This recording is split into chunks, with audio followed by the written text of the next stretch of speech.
Here for the first time tonight? Phew, okay. Can I just ask those new people how you found out about the meeting? Just yell it out. Meetup, friend, email, friend, friends, email. Anybody else? Yeah. Okay, well good. Well, welcome to the meeting. Nice to see you all here. Last meeting we had rain, torrential rain. Okay, for those people who are new, I just want to let you know that UFO Research Queensland has been around quite a while, since 1956. We do have a membership. If you want to become members, you're most welcome to join. It's $35 a year. You receive a discount into our monthly public meetings and also a subscription to our bi-monthly journal, which is digital and it comes out into your inbox every second month. So, I'm just going to get straight into it tonight because we have, Pane has a lot to get through. But also, I just need to tell you when we're leaving, we're going to finish the meeting a little bit early tonight, 5 to 10 minutes early, because we only found out about the situation with the lift today. And what's going to happen, instead of me locking it up with one of these swipe cards like I usually do, the security is going to come and lock those fire doors which you would have walked through at 10 o'clock. So we have to have our supper and have fun and chat and a cup of tea and be cleaned up and be out by 10. So we're kicking you out by 10 past, but tonight has to be by 10, okay? So please excuse us if we get a little bit, okay, everybody out sort of, at the end, okay. So tonight we have a special guest. Who's come from the Gold Coast with his lovely wife. He's brought some of his books with him that you can have a look at in the breaks. We will have a break at 8:15, a 15-minute rest break, in which time you can rest and also buy some snacks and drinks over here. And then we'll finish at just after 9:20, and you'll be able to have tea, coffee and supper then, okay? And yes, Wayne? The books for sale? Yes, Pane's books are over here for sale, so you can have a look at those in the break and at the end as well, if you haven't already seen them. Lovely books, beautifully presented, lots of information. So, Pane's here tonight to talk about all sorts of things. He had an experience when he was younger, a close encounter with your brother, which left him with the ability to astral travel, which is very interesting. But tonight he's all here, we'll talk about that, I assume, but he'll also be talking about a whole lot of other things to do with connection between the human consciousness and the immaterial bodies, his personal contact, the hidden nature of the astral plane and the extraterrestrial presence inside the astral plane and some of their agendas. He'll be talking about science, he'll be talking about NASA, he'll be talking about a whole lot of information. So I'm just going to hand you over to him. So please welcome Pane Andov. Thank you very much, Cheryl. Very kind of you.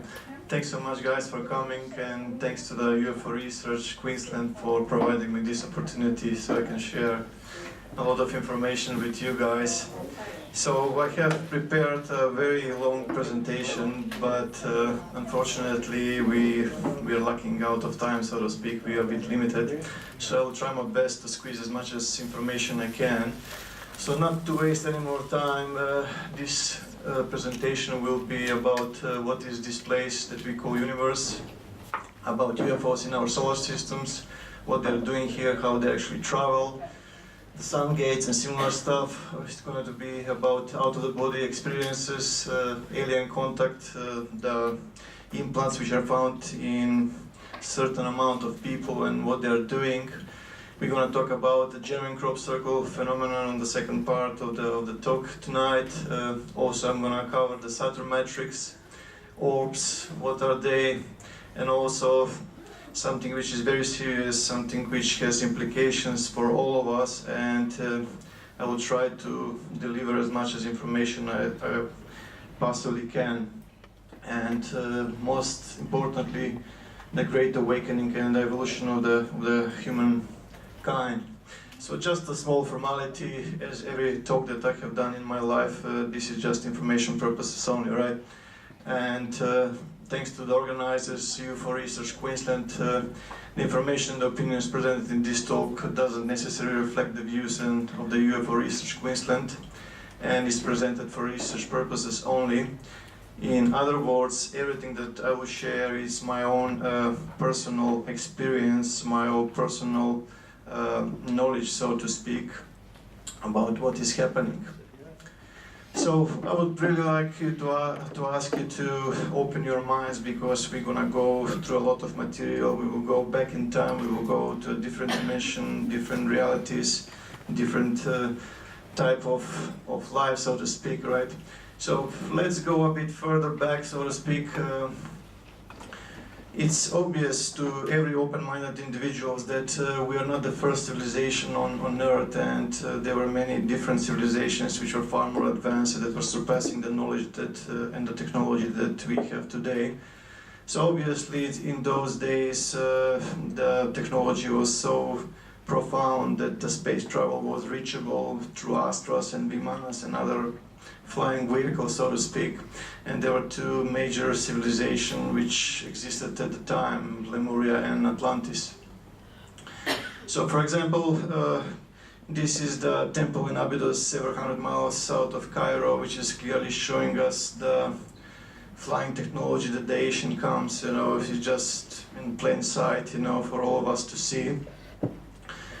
As the travel was literally going, to the other places of the solar system and beyond, to the interstellar travel, that led to a contact, obviously. Most of those creatures that were there in the ancient times were nice and loving, and they resonated with the coexistence and the progress of all races in the universe. However, there were some that were not into that page, so to speak. They saw opportunity for planet Earth, and all right, excuse me, just give me a sec. Okay.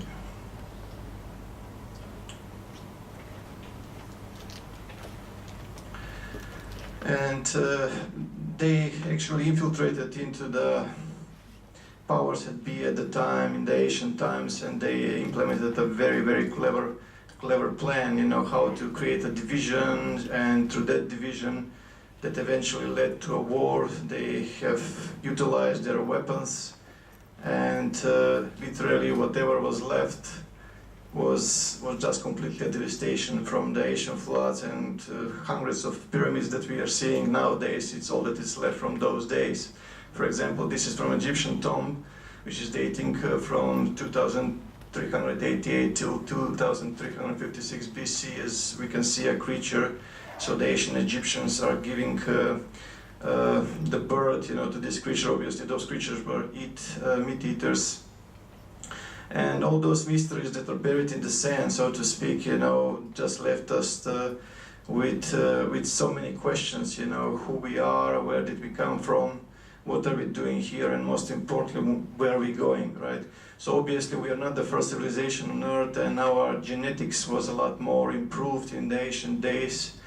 The creatures that lived in those days, they were able to communicate telepathically, they were able to move objects with the power of their consciousness, to do group astral travels and so many other stuff.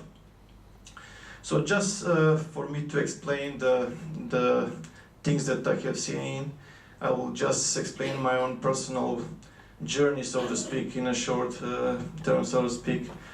So I came to this planet, so to speak, to this world in 1973, and it's been a 30 years of journey for me, and it was a magnificent one. So the first contact that I had with the intelligence which doesn't originate from this world was in 1980 in Skopje in Macedonia. At the time I was living in a small house with my brother and my mother. And my brother was very into the martial arts, and from time to time he used to walk very close to the river and training, his martial arts. And one evening he took me with him, and as we were walking, it was a full moon. I was seeing an object which is approaching very close to the full moon, and I asked my brother how come there could be two moons. When I didn't got any response for a couple of seconds, I turned my look towards him and just saw he was just staring into the object. the object appeared to be moving towards us, and very, very soon it reached around 50 meters in front of us. It started to light up, and then there was a flash. As soon as the flash appeared, I felt like a difficulty of breathing and the weightlessness, like the gravity suddenly went off. As the whiteness started to clear up a bit, I noticed that there are some silhouettes in the background, but those silhouettes were not human at all. So, as I penetrate further, I started to hear voices in the Macedonian language, and it says, "Don't worry, we are not here to hurt you." And there were a couple of different races that I saw in that craft, so to speak. You know, one of the races were their heads were a bit bigger. They had very elongated, skinny arms with 4 fingers, and their eyes, I noticed that on a couple of occasions that they're changing the color from totally black to neon green, you know, to white. It all depends, you know, what they're doing at that particular time. So as I was going, I was literally mesmerized, because I didn't saw any technology like we are used to, computers or similar stuff, hardware, but what I was seeing is that they were manipulating the main matter of the ship, so to speak. It was like a dancing plastic, which they were able to literally change as they were seeing, and the holographic visuals that they were using were quite remarkable. And they said that they are glad that they have found me before the others did. At the time I have absolutely no clue what they have meant by the others, but now I have absolutely full understanding, and I will explain what's happening. And they said that they have to run certain tests to be sure, as the creatures gather around one bigger space, so to speak. They looked up, and from there was I will show you like something like this. As soon as that was finished, there was appearance of like a small bed, so to speak, that was levitating like a platform, and they told me to lie down. As soon as I lie down, they said, "Look, not to worry, we will do some tests and it's not gonna hurt." As soon as I have lied down, I have closed my eyes, and the moment I closed my eyes, I literally felt that all the clothes were gone. None of the creatures touched me in any way, but as soon as this light, so to speak, you know, started to become more stronger, I literally started to get sensations on my body. Something like this, the light, so to speak, were just going on my skin, and I just felt it like a warmer or colder sensation. So what they were actually doing, which I was explained further, they were scanning for the DNA signature. What I mean by the DNA signature, we as a life force, like a consciousness or a soul, if you will, you know, we depart from one body to another. And every time that we leave somewhere in the universe, we leave a signature. So they were tracing the signatures that were like a 10,000 to 50,000 years ago, just to search for certain compatibility, for certain qualities, so to speak, so they can actually do something. And they explained that they will do something to me that will help me to experience certain things, and those things will help me to understand those things, and I will be able to pass that knowledge to the people. As soon as the light started to move out, you know, to fade away, the sensation from the skin changed into my head. So something was definitely going on the right side of my head, and what they were actually doing, they were placing an implant. So there are many varieties of implants, from metallic implants with the meteoric iron and other stuff, so to speak, but the one that they have placed was synthetic. And they literally rewired my brain, and as soon as it was done, before I continue, I have to just also explain that through implant, there is different technologies that are used. For example, we as humans, we are used to, at least we are at the stage where we are using hardware. For example, if you want to scan something, we send a drone there, and then we film something and similar stuff. But instead of sending the mechanical tools, they sent plasma. plasma is a fourth state of matter which they can program definitely and to perform various of tasks. But most importantly, they can literally download data from an alien implant, they can upload data, or eventually they can reprogram the implant itself. And there are various of things which I have seen on the astral plane, which is quite amazing, you know, what is happening. So anyway, when the tests were done, just to show, so to speak, you know, they have made the whole ground of the spaceship, if you will, totally transparent. So I was able to see my bird CT scope, you know, from above as the object was moving. As soon as we got over the area where I was living with my mother and brother, there was another flash. And as soon as the flash appeared, I found myself in my bed. And the first thing that I remember what happened with my brother, because we were together with my brother. I jumped out from the bed, went directly into his room, and he was literally shaking in his bed, and there was a blood coming from his nostril opening. Obviously they did the tests to him too, but he didn't pass. My mother went into the room and she said, "How did you guys get in?" Because the door was locked and we were gone for 2 hours. After a bit of a drama, so to speak, you know, my mother said that not to speak about these things to anyone. But what is interesting is that my brother normalized after a couple of hours, but I started to feel very strange. For example, if I move somewhere where there is like a sharp edge, without touching, I was able to feel it. I started to feel noises in my head, and which were literally the thoughts of my brother or my mother, and similar stuff. But most interestingly is that during the night, as soon as I fell asleep, in one period I started to feel that I'm awake, but I'm not feeling any weight. I was literally levitating and I was able to see my own physical body. At first I got scared and the whole experience literally cut off. But then after a while I was able to penetrate through the ceiling, and it was quite amazing just to see the entire neighborhood, so to speak, from that perspective. But what is quite interesting is that wherever I was out, there was a light that was following me. That they like babysitting, so to speak.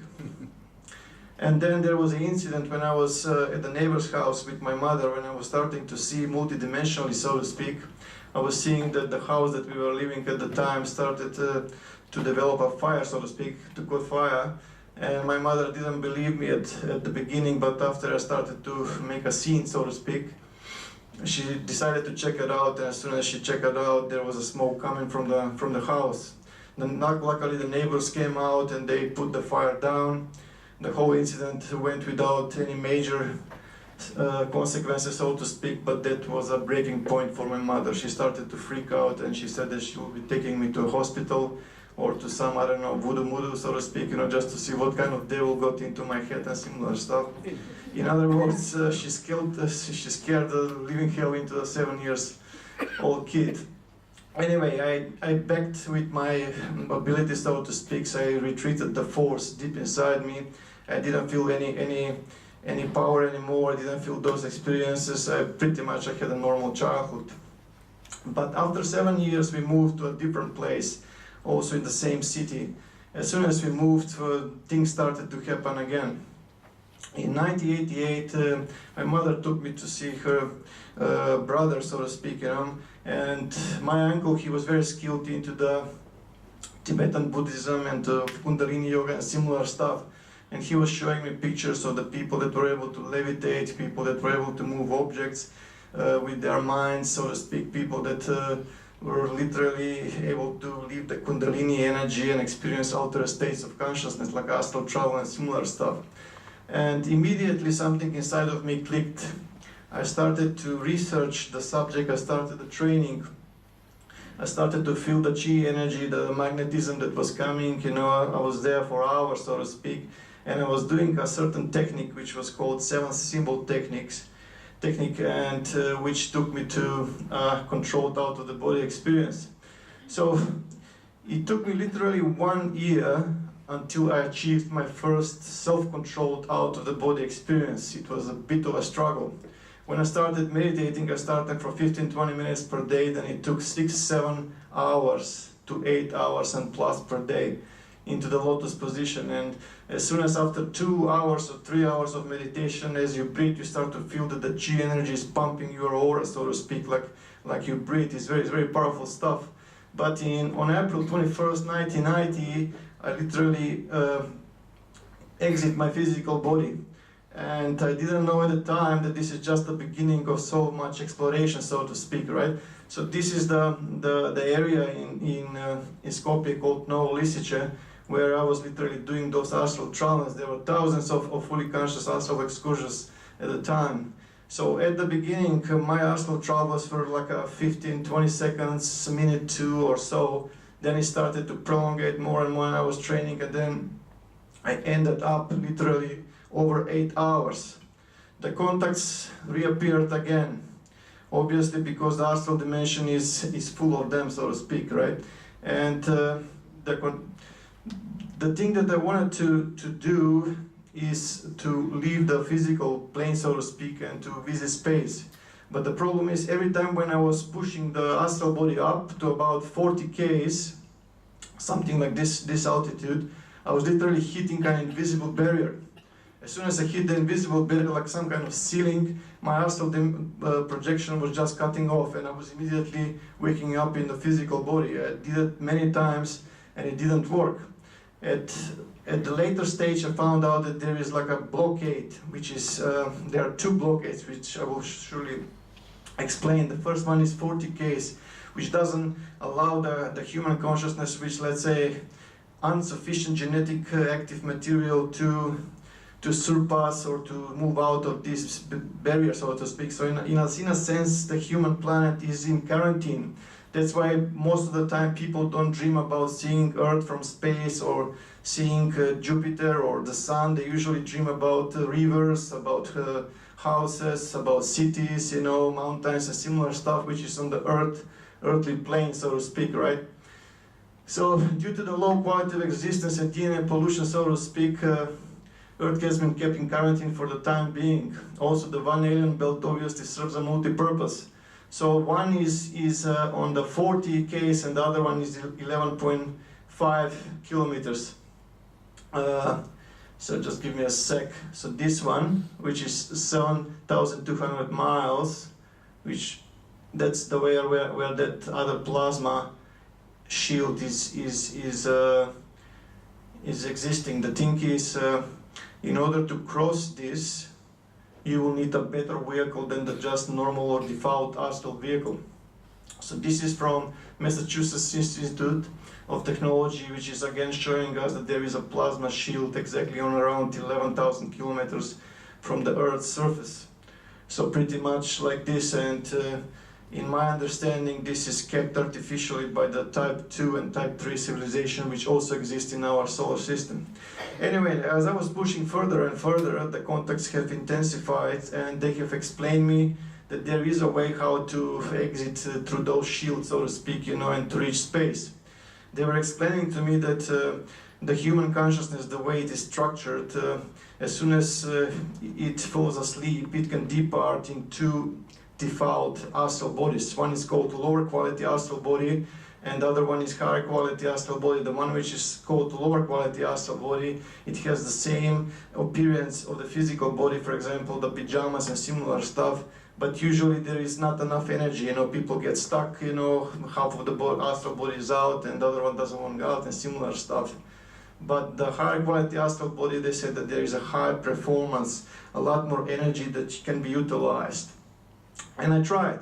As soon as I actually entered the state of trance, so to speak, I was able to induce the so-called sleeping paralysis state, where the Kundalini energy started to rush. I was not able to move physically, literally the energy was moving up. In some people, the energy moves from the feet straight up. In some people, it moves from the base of the spine towards the head. But the moment the energy can reach the forehead, you can depart the physical body. But if you don't depart the physical body and you focus on something which is most divine in yourself, so to speak, the energy intensifies. The energy literally starts to explode, so to speak, and the light is just abnormal. And I did it as soon as I felt that that's the moment that is sufficient. I departed the physical body, and I noticed something very strange. Every time when I was departing the physical body before, like people explaining in near-death experiences or short out-of-the-body experiences, I was not able to see properly. If it's very dark, let's say 2 o'clock or 3 o'clock in the morning, I didn't see properly. But this time, the whole room was illuminated despite the fact that it was like a 2 o'clock in the morning, because the astral body itself was shining and it was irradiating, so to speak, illuminating, shining light on its own. I exited out and I went straight up. As soon as I went straight up, literally I broke that barrier, so to speak. It didn't affect me at all, and finally I reached space. That was the moment that I will never forget. I still remember and still getting the goosebumps, so to speak. It was so beautiful. It's just something that I was literally mesmerized, just to see all that stuff. But very soon I started to notice that the objects are literally moving a lot, and it's not just going into the planet but out of the planet. It was just something extraordinary. So what the military satellites are showing us, like those lights, I was able to see everything on the astral plane. And whatever it's not visible on the physical spectrum, I was able to see them. So I sort of noticed that there is something very, very major going on. And the military is definitely into this and doesn't provide information for people that that's the case. So another thing which was quite interesting, I saw that a high number of objects, especially the cigar-shaped objects, were literally moving directly into the volcanic openings. Like they had absolutely no problem with the molten lava. Obviously they had a plasma shield, so to speak, that were providing the vehicle to move to the lava.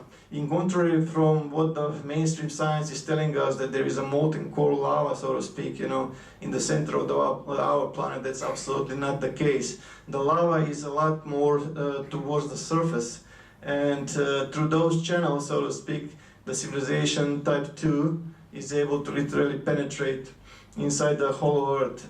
But the thing is, as soon as I was trying to understand all this stuff, I noticed that there is a conflict between the objects. The lights that were assisting me, so to speak, to learn to assimilate all this, they were conflicted by the dark discs, so to speak, that were not happy with the progress. And they tried to literally block the things in so many ways. So this is from Martin Stubbs, which is showing exactly what is happening. It's in black and white because it's in infrared and ultraviolet spectrum where it's recorded, but definitely we can see how big the frequency of the objects is around our planet. And definitely what we are seeing is that they're having like a plasma shields around them, which are glowing. As you can see, they are creating a intelligent formation, and then there is a central one that will go and light up in the center. Obviously, we are not seeing here dust or something, but something which is completely intelligent. And they charge, as I will explain a bit further, hopefully, we'll see how time we will have, they charge their plasma shields from the thunderstorms, because in every thunderstorm, so to speak, there is a discharge of the plasma that they are utilizing, and also nitrate and other stuff which are happening. So it's amazing stuff. But what actually struck me the most is that because I started to follow them, after like a year or two, for hours and hours out of the body, I literally started to see what's happening. I started to follow them, and what was quite depressing, so to speak, that some of those objects were releasing orbs of light that were going straight into the apartments of the big cities, or eventually into the houses, and they were violating the privacy of people, not just privacy, so many other stuff. So those are a couple of slides that I have prepared. So usually without any knowledge or resistance from the human, they were actually taken, and there were tests that were performed and similar stuff, and it was not easy to talk at the time about this stuff.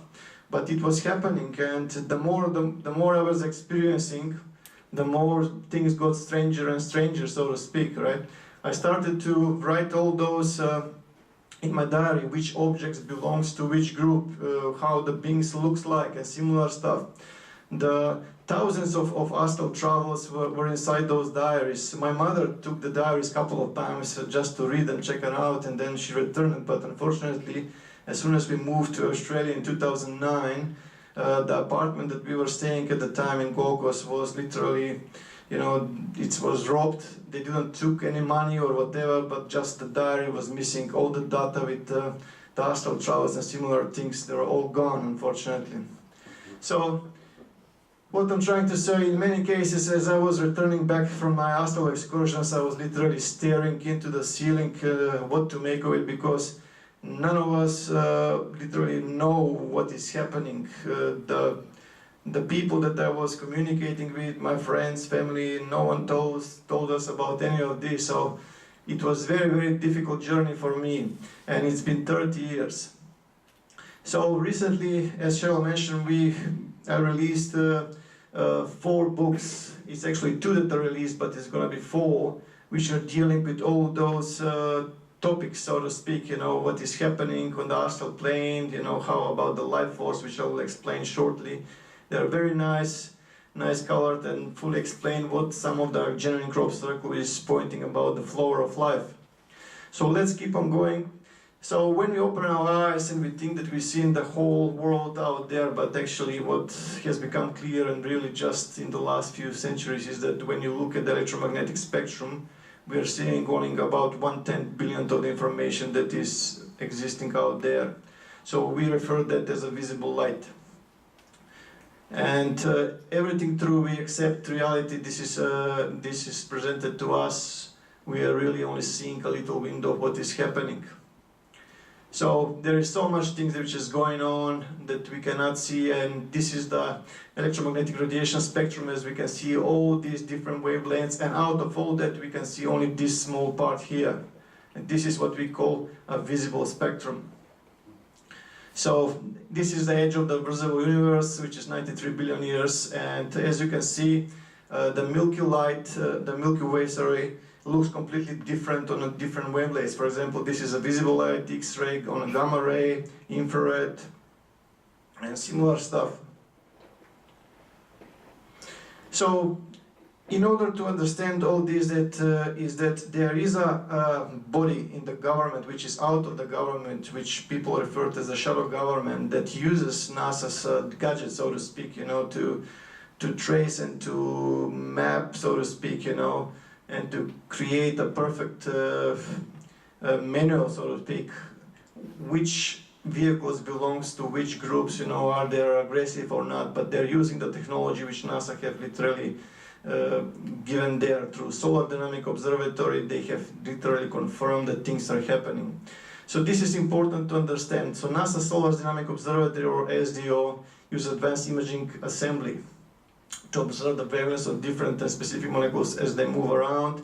And in addition, the SDO uses the heliosmic and magnetic imager, or HMI, which observes the general movements and magnetic properties of the photosphere. So in order to understand and to see what's happening in those wavelengths, we will have to use a false coloring, which is leaving us with 12 different wavelengths, so we can actually see the sun, pretty much like this.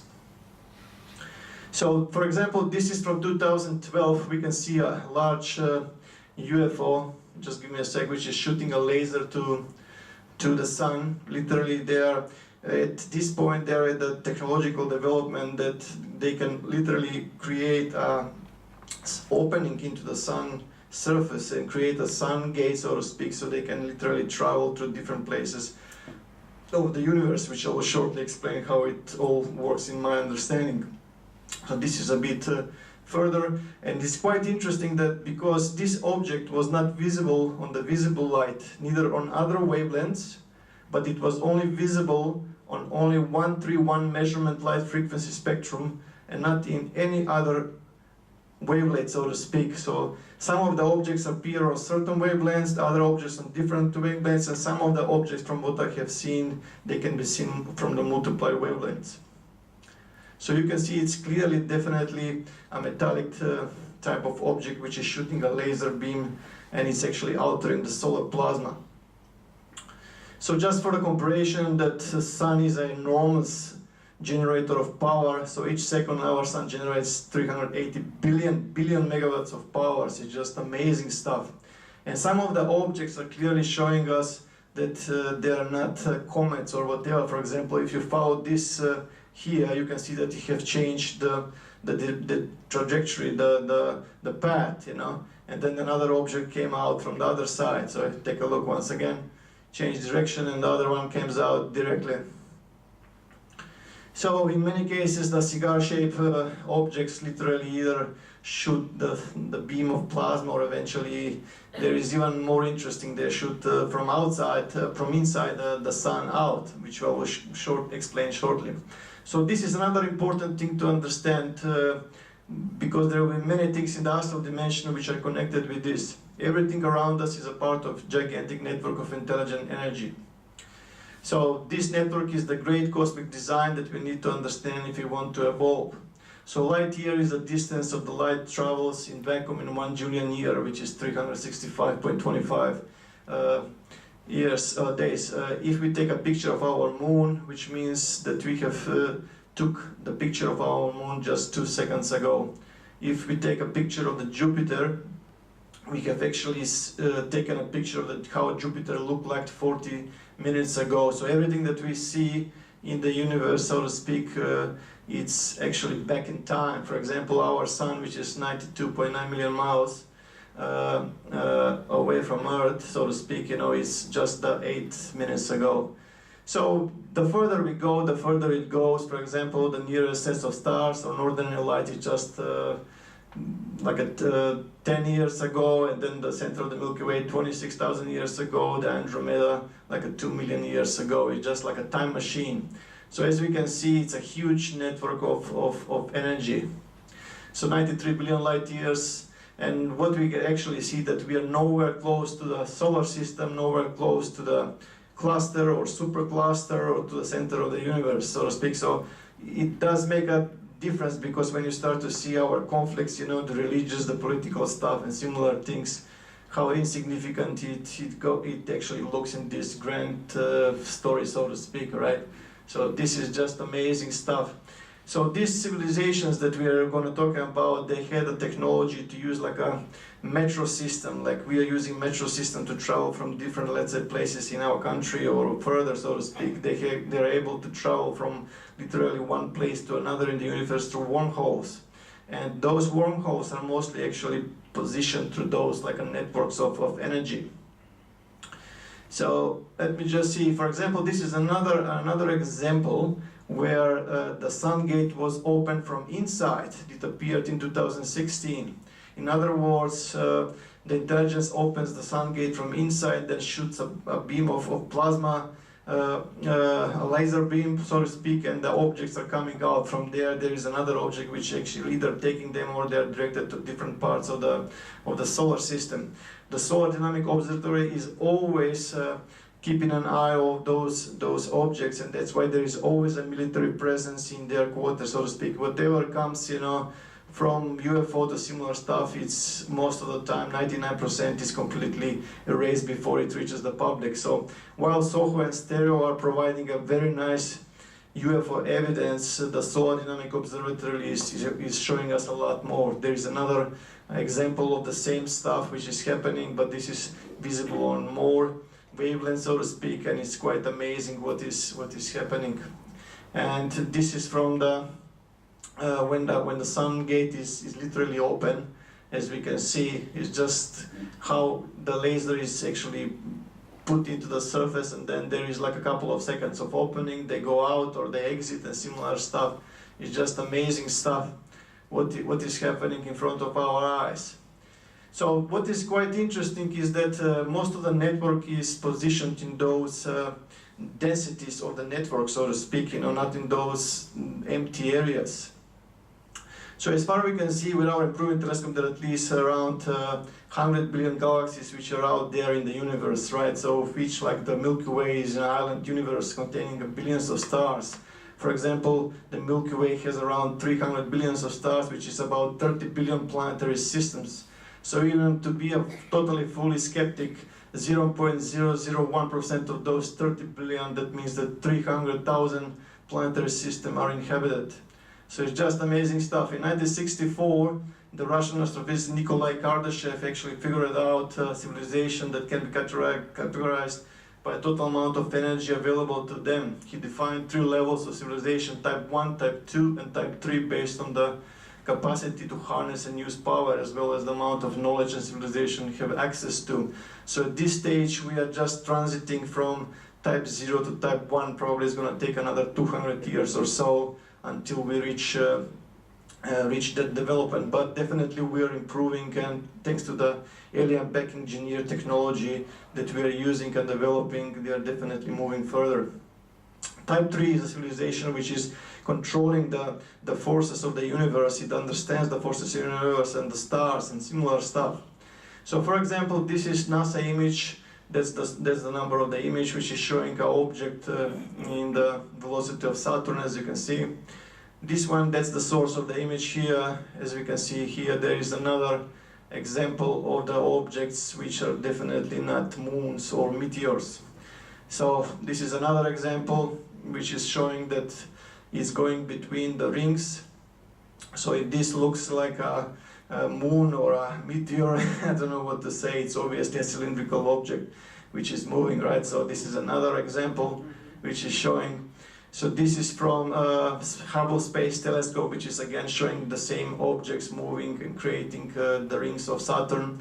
And the credit goes to Dr. Norman Bergen, who literally invested many years of study and research into those vehicles which were found in proximity of Saturn. And he says that he was afraid that the gigantic spaceships and gigantic electromagnetic vehicles or EMVS, he also suggested that there is sufficient proof to conclude that there are operational bases in our solar system, especially with regard to Saturn. And he considered its rings to be a polluted parking lot. He couldn't explain exactly what is going on there and why, but his conclusion was that the Saturn is harboring a number of units.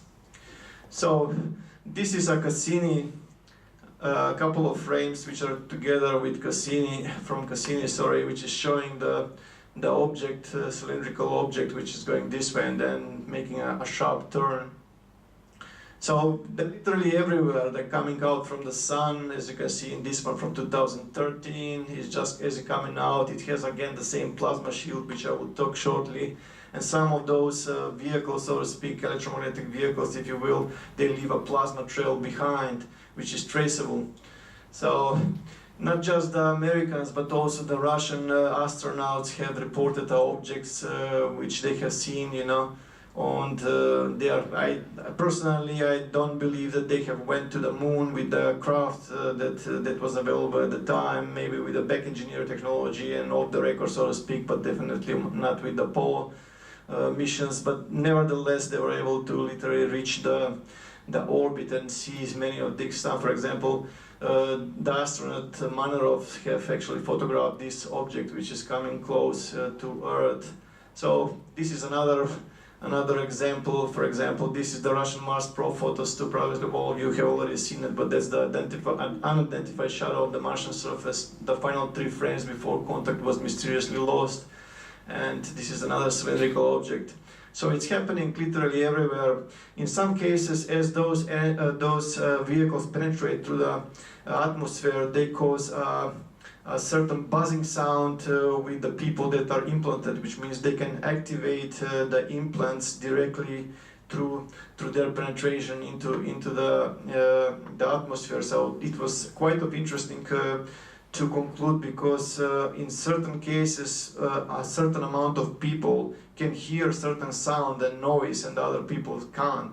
And it was all about the implants, and they were pushed. Some of them have been pushed to sleeping paralysis and similar stuff. As soon as they enter the populated area, they put the cloaking device, so to speak. They are literally not visible to the physical, to the 5 senses, but they're definitely there. So this is another interesting from M42 Orion Nebula, which is about 1,500 light years from Earth. and it is quite interesting. You can see the area, you know, with the naked eye, especially around January. But it's quite interesting that on November 29, 2017, a skywatcher from North Carolina was collecting data on M42 Orion Nebula with his 8-inch astrograph Newton telescope when a giant cylindrical shaped UFO appeared on his laptop screen, which he captured on a single 30.2-second frame. So we are talking about a huge object which is very far from us, and which is even more interesting that on December 11, 2007, it was another night of capturing data when he started to see a cylinder-shaped object from the third frame, but the object didn't appear in all frames that were taken even at different exposure times, which could mean that it moved very fast through space. In other words, from here to there. So it's quite amazing that what we are seeing here, it's unfolding. And in some of the stereo images, we can get the images like this, which is showing the objects which are moving very close to the sun, or into the sun, or out to the sun. And those huge spheres and those black spheres that are sucking the solar plasma will actually explain on the second part, which are playing a major part in the something that was supposed to unfold years back, which I will address. So the essential is to understand all this, why it's happening in the immaterial dimension, and with the immaterial bodies, you have to understand that nearly all galaxies are members of groups of clusters. Those clusters are part of even larger structures, which we call superclusters. So this is exactly what we have in the latest with our always improving science, so to speak. You know, we can see the galaxy cluster, and then the supercluster, cosmic web, and then it goes observable universe, and then the universe. You can see how dense it is, you know, and it's a huge, you know, universe. So we are left with this, and at the moment we are in the Laniakea, that's our current home supercluster. So what is quite interesting that all these concentrations are connected by filaments or sheets of galaxies which enclose huge bubble-like moments of empty space. You see here, especially here, they're called them cosmic voids. So all those areas are cosmic. As you can see here, that's all the network, and those areas are literally like a dark, like empty space. They're not empty, they're also full of stars, but they're a lot dim, so to speak, you know. And those kind of articles, so to speak, started to came out recently from space.com. It says we live in a cosmic void. Another study confirms, which is showing us the quite amazing stuff. When I was communicating with the intelligence from out of this world, I asked many logical questions, and one of the logical questions that I literally asked was, how come it's dark? It's on the sky. They said, because we are living in a cosmic void. That's why it's literally dark like this. So if we are more closer, they said, to those filaments of the network, it should be a lot more lighter. In other sense, something like this, somewhere where it's more divine. Unfortunately, they said that these cosmic voids are often very, very tricky areas, because even in the ancient Egyptian Book of Death and ancient Tibetan Book of Death, they both contain instructions how the soul can safely pass through the great void. So there are so many different things that they have taught me. And as I mentioned, you know, the closer we get to those divine energy, because through that network there is a energy which is totally divine. It's called psionic energy, and it's all interconnected to the so-called psionic field, which is fully explained in the books that I already mentioned. So just to make a quick parallel, dark matter is 26.8, 6.9 is the ordinary matter, and the dark energy is 68.3. And what is important is that the dark matter, they found 5 different densities. In other words, all those from, as you can see, high density, CDM, low density. So in other words, what I'm trying to say is that despite the physical world that we are living, there is another 5 densities, which is the dark matter. There are different dimensions, and there is another dimension which is on top of everything, so to speak, where there is absolutely no difference in the density. It's all the same density. So in other words, we are seeing a universe that has 7 major frequencies, or 7 major planes of existence that we are part of. So pretty much in order to understand the crop circle phenomena, the genuine one, not the man-made one, we need to understand the plasma. Plasma is one of the four fundamental states of matter, the others being solid, liquid, and gas. In a sense, plasma can be described as an electrically charged gas in which the negatively charged electrons in atoms are separated from the positively charged atoms or nuclei or ions. Furthermore, plasma is not just found on Earth, it exists in abundance in the universe. So, in fact, at least 99% of the matter in the universe is plasma. It's literally everywhere. So as we can see here, the more plasma goes towards those more divine areas, the more prosperous civilizations we have, the more peace. The more it goes to the darker area, you know, they explain that it's a bit more conflict type of areas, you know. And as far as known by the human science, based on the relative temperatures of the electrons, ions, and neutrals, plasmas are classified as a thermal or non-thermal plasma because the German crop circle phenomena is often connected with the non-thermal plasmas. So the thermal plasmas have electrons and heavy particles at the same temperature. They're in thermal equilibrium with each other. Hot plasma, which is thermal plasma, is one which approaches a state of local thermodynamic equilibrium. The hottest plasma are so hot that nuclear reactions can occur with them. From observation in space, the plasma can be heated up to temperatures never before reached on Earth.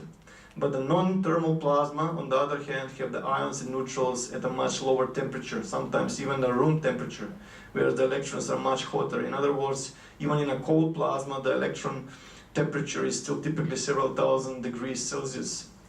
So, which is quite interesting, the thermal plasma, we can understand simply, it's coming from the sun, the lightning, the mental spraying, but the non-thermal plasma can be a plasma needle, plasma jet, aurora borealis, and similar stuff, which is also artificially induced.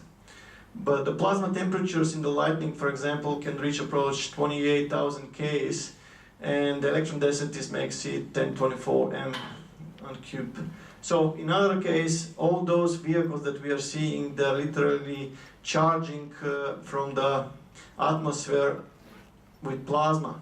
That's most of it. So the alien type 2 flying crafts are practically collecting thermal plasma from Earth's ionosphere during thunderstorms and are able to transform that thermal plasma into other types of plasma. By heating or cooling plasma, they're able to utilize all the benefits that this state of matter can provide.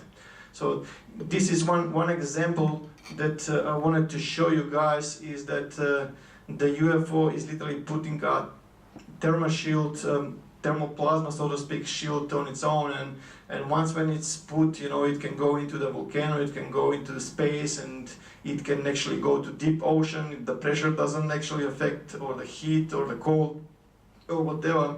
And when it's done, it's literally looking like a normal orb in the distance, so to speak. So it's amazing stuff. So this is another from Canon 700D, strange light, which is again showing.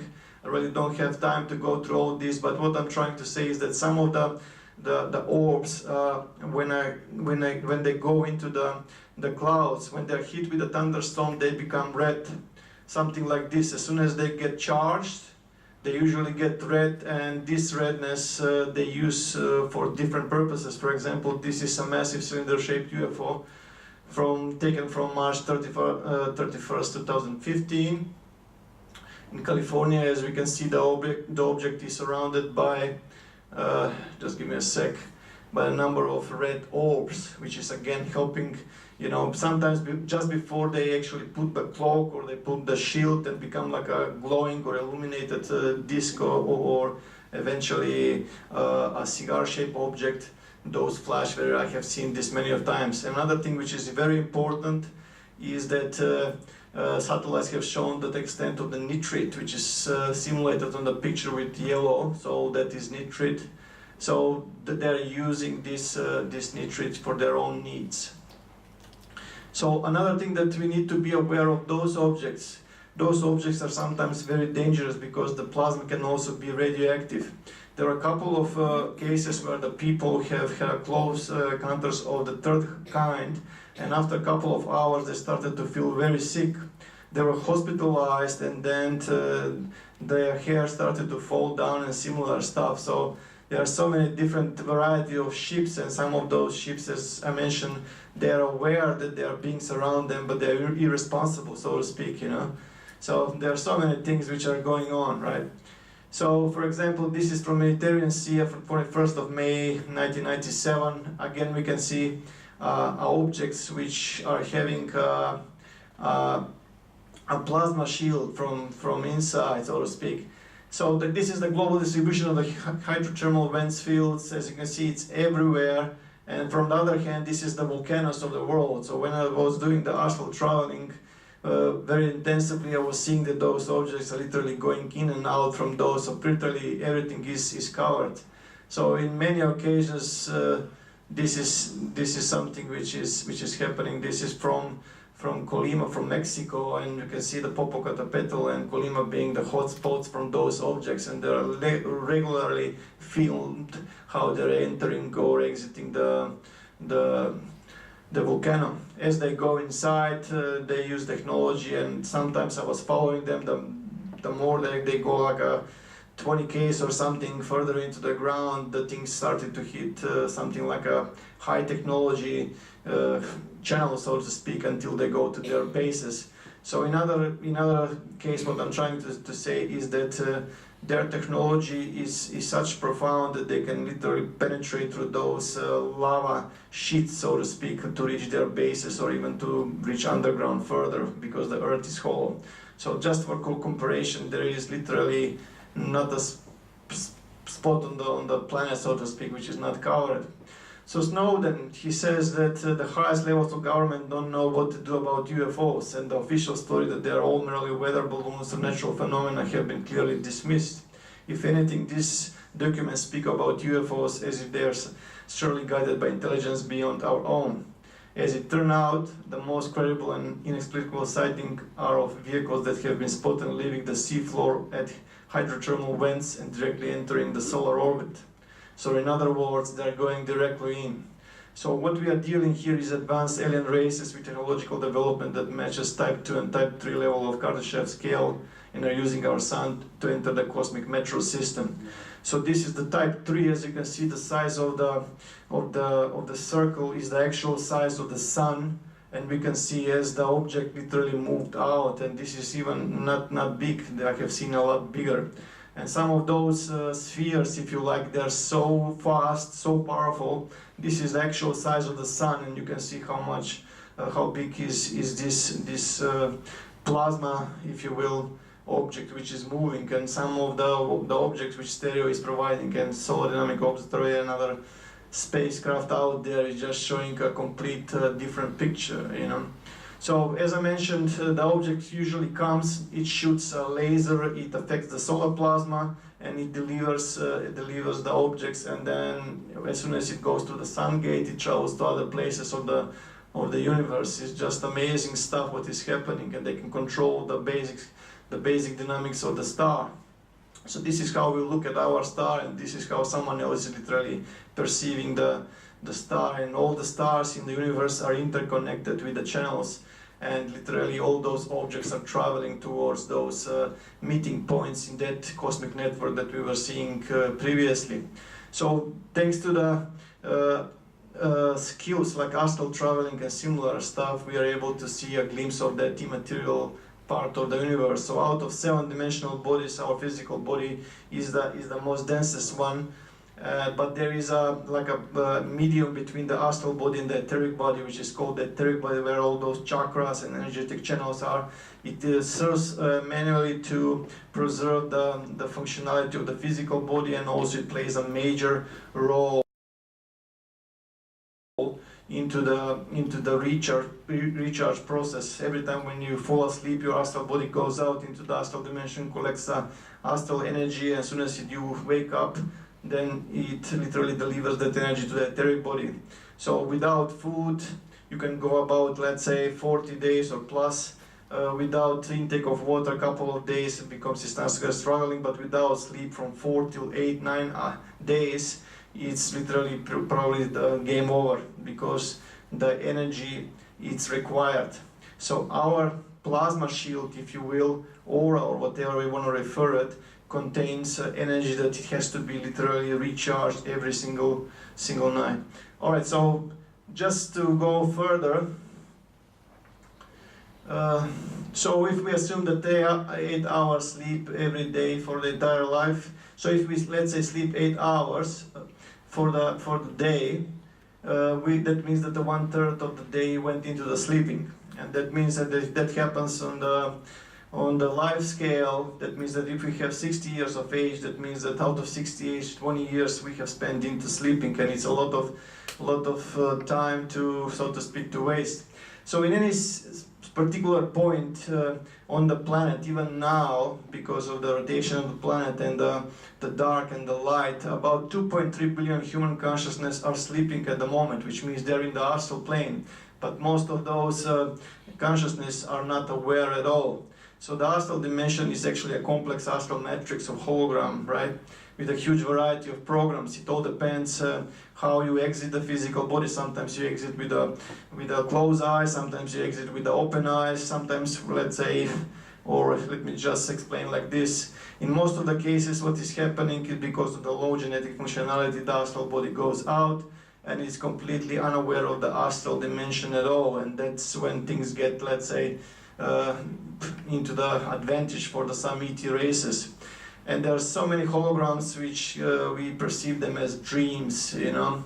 And in other words, the astral layer of the planet Earth has been hacked. That's my conclusion after 30 years of astral traveling and researching the subject. In other words, it has been masked by a very advanced alien technology in order to prevent the human awakening or the awareness of the human consciousness on the astral plane. So why is that important at all? Because as soon as they blurry the consciousness, they are not aware that they reside the astral dimension, and they cannot see the spaceships which are actually parked in the sky and similar stuff, you know, what is happening, the abductions and similar things.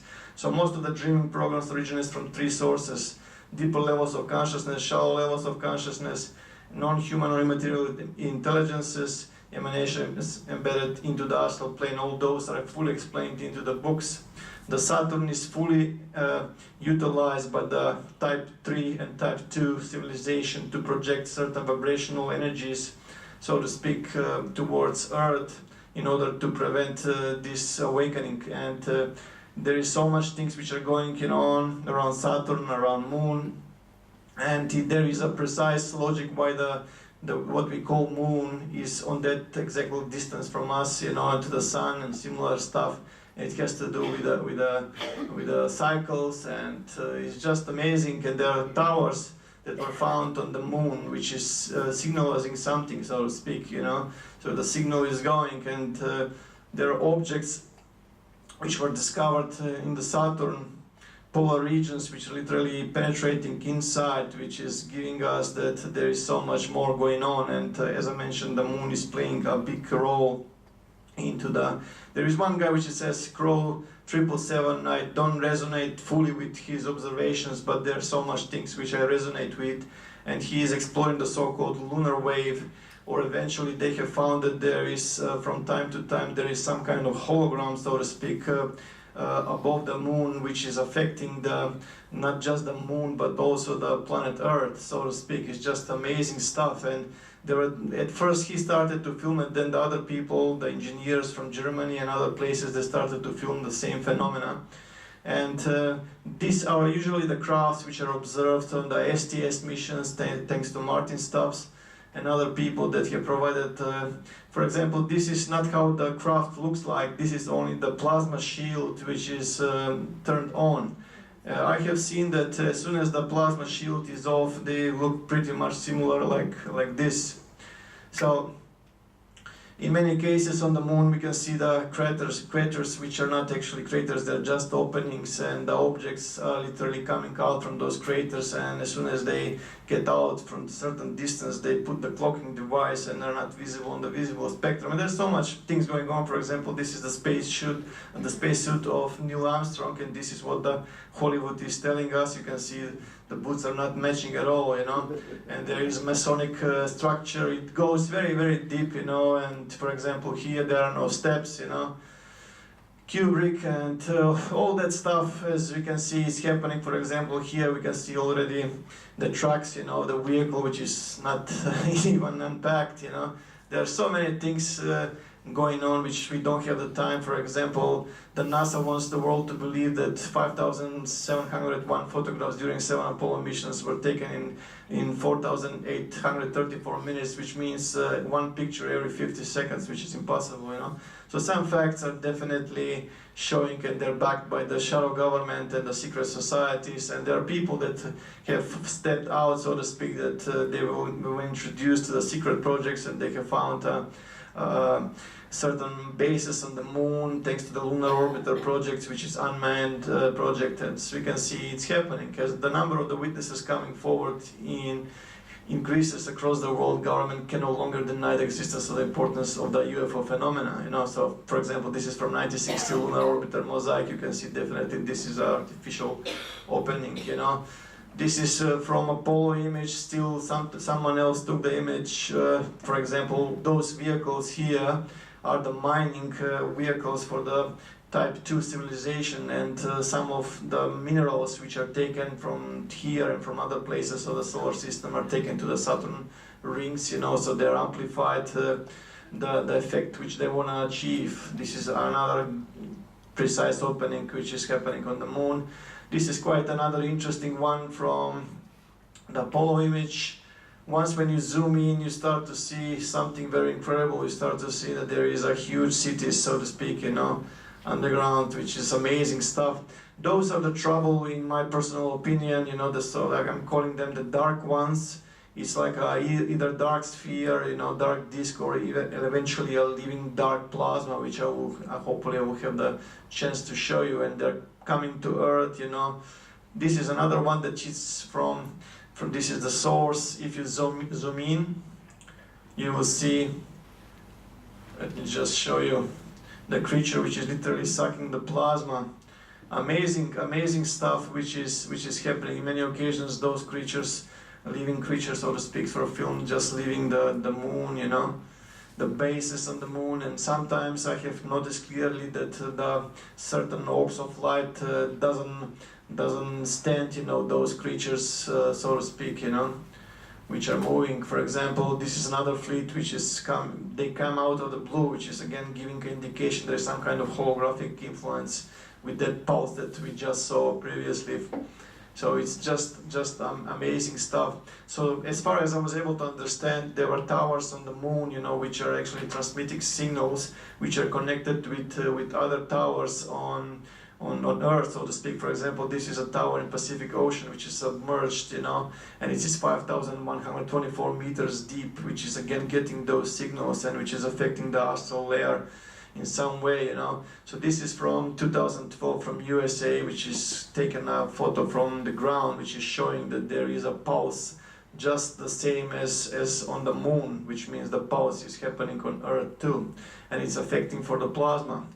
And the ships there, and very often they are cloaked, you know, we cannot see it, but from time to time the objects penetrate in and out, you know, as soon as they're finished and similar stuff. This is from the visible light. And before we actually make a break, another 5 minutes, just to give you a quick overview where I'm going with this. In many cases we are seeing orbs which are everywhere. So which means the UFO comes, releases orb of light or more orbs of light. As soon as it releases more orb of light, they go to gather energy, and they enjoy violence. For example, this is the one which is in, let's say, in Palestinian Arabs and Zionist conflict. I don't want to have that, but it's clearly showing that they are actually going around those violated places. So probably you have seen this, but it's a good stuff which is showing that this is on the news actually. Israeli-Syria rated mission September 20, 2007. As you can see here, it's going live, and as the training is on the run, you can see that it's encountered by the discs. Yeah, just give me a sec here. It's amazing that they can stop the conflict, but they don't want to stop the conflict because it goes into their benefit, you know. And I have seen those objects many times, and those were the same object that I was encountering them through my astral travels in space, so to speak, you know. So this is the cloaked vehicle or a which as you can see, it's the same object. Here is another just brief example of what we are talking about here. You know, it's just amazing stuff. As those objects appear, they shoot a beam of light, and the orb comes. And for example, that same orb starts to produce different orbs. They multiply it, and they go in all directions. There are different types of programs that they are implemented, you know, or they are uploaded with a different software, so to speak. And as they go, they create some kind of divider, so to speak, you know, which multiplying the orbs. As they are multiplying the orbs, they are going everywhere. There are different cases of the same stuff. As sometimes it can be a couple of billion, so to speak, you know. They all have different types, but most of them, they're collecting life force energy. For example, this guy is filming orbs from his property. They're all over the pictures. As soon as he's trying to take a selfie, on the selfie there is absolutely not even a one orb, which is clearly indicating that the orbs have intelligence on their own, so to speak, you know. And as they go, they collect. For example, this is very good example of what is happening. Two young people, they have a young kid, and they're monitoring their kid sleeping, you know, from one room to another through a baby monitor. They have a couple of another couple at their guest, but very interestingly, they are noticing that there is a white orb which is levitating above the baby. As the orb is starting to glow more and more, the baby is starting to become agitated. He started to move around, so to speak, start to move away from the orb. Sorry. And as the progression goes further and further, what is actually happening? Those orbs can literally transport or transfer, so to speak, certain holographic visuals. They can actually read from the consciousness of the human whatever that human is afraid of, and they create like a nightmares and similar stuff, and they feed from that energy. Actually, they don't feed; they're just collected, you know, which I'll explain further. And it end up with the little boy literally kicking his head into the wall. That's when the mother actually came. You know, it's just amazing piece of evidence. And many times when the people are asleep, literally they're everywhere. They're just doing the same dynamic. You know, it's just literally uploading. They, like I said, they can influence the. And sometimes when the kids are very small, they can utilize more than 5 senses.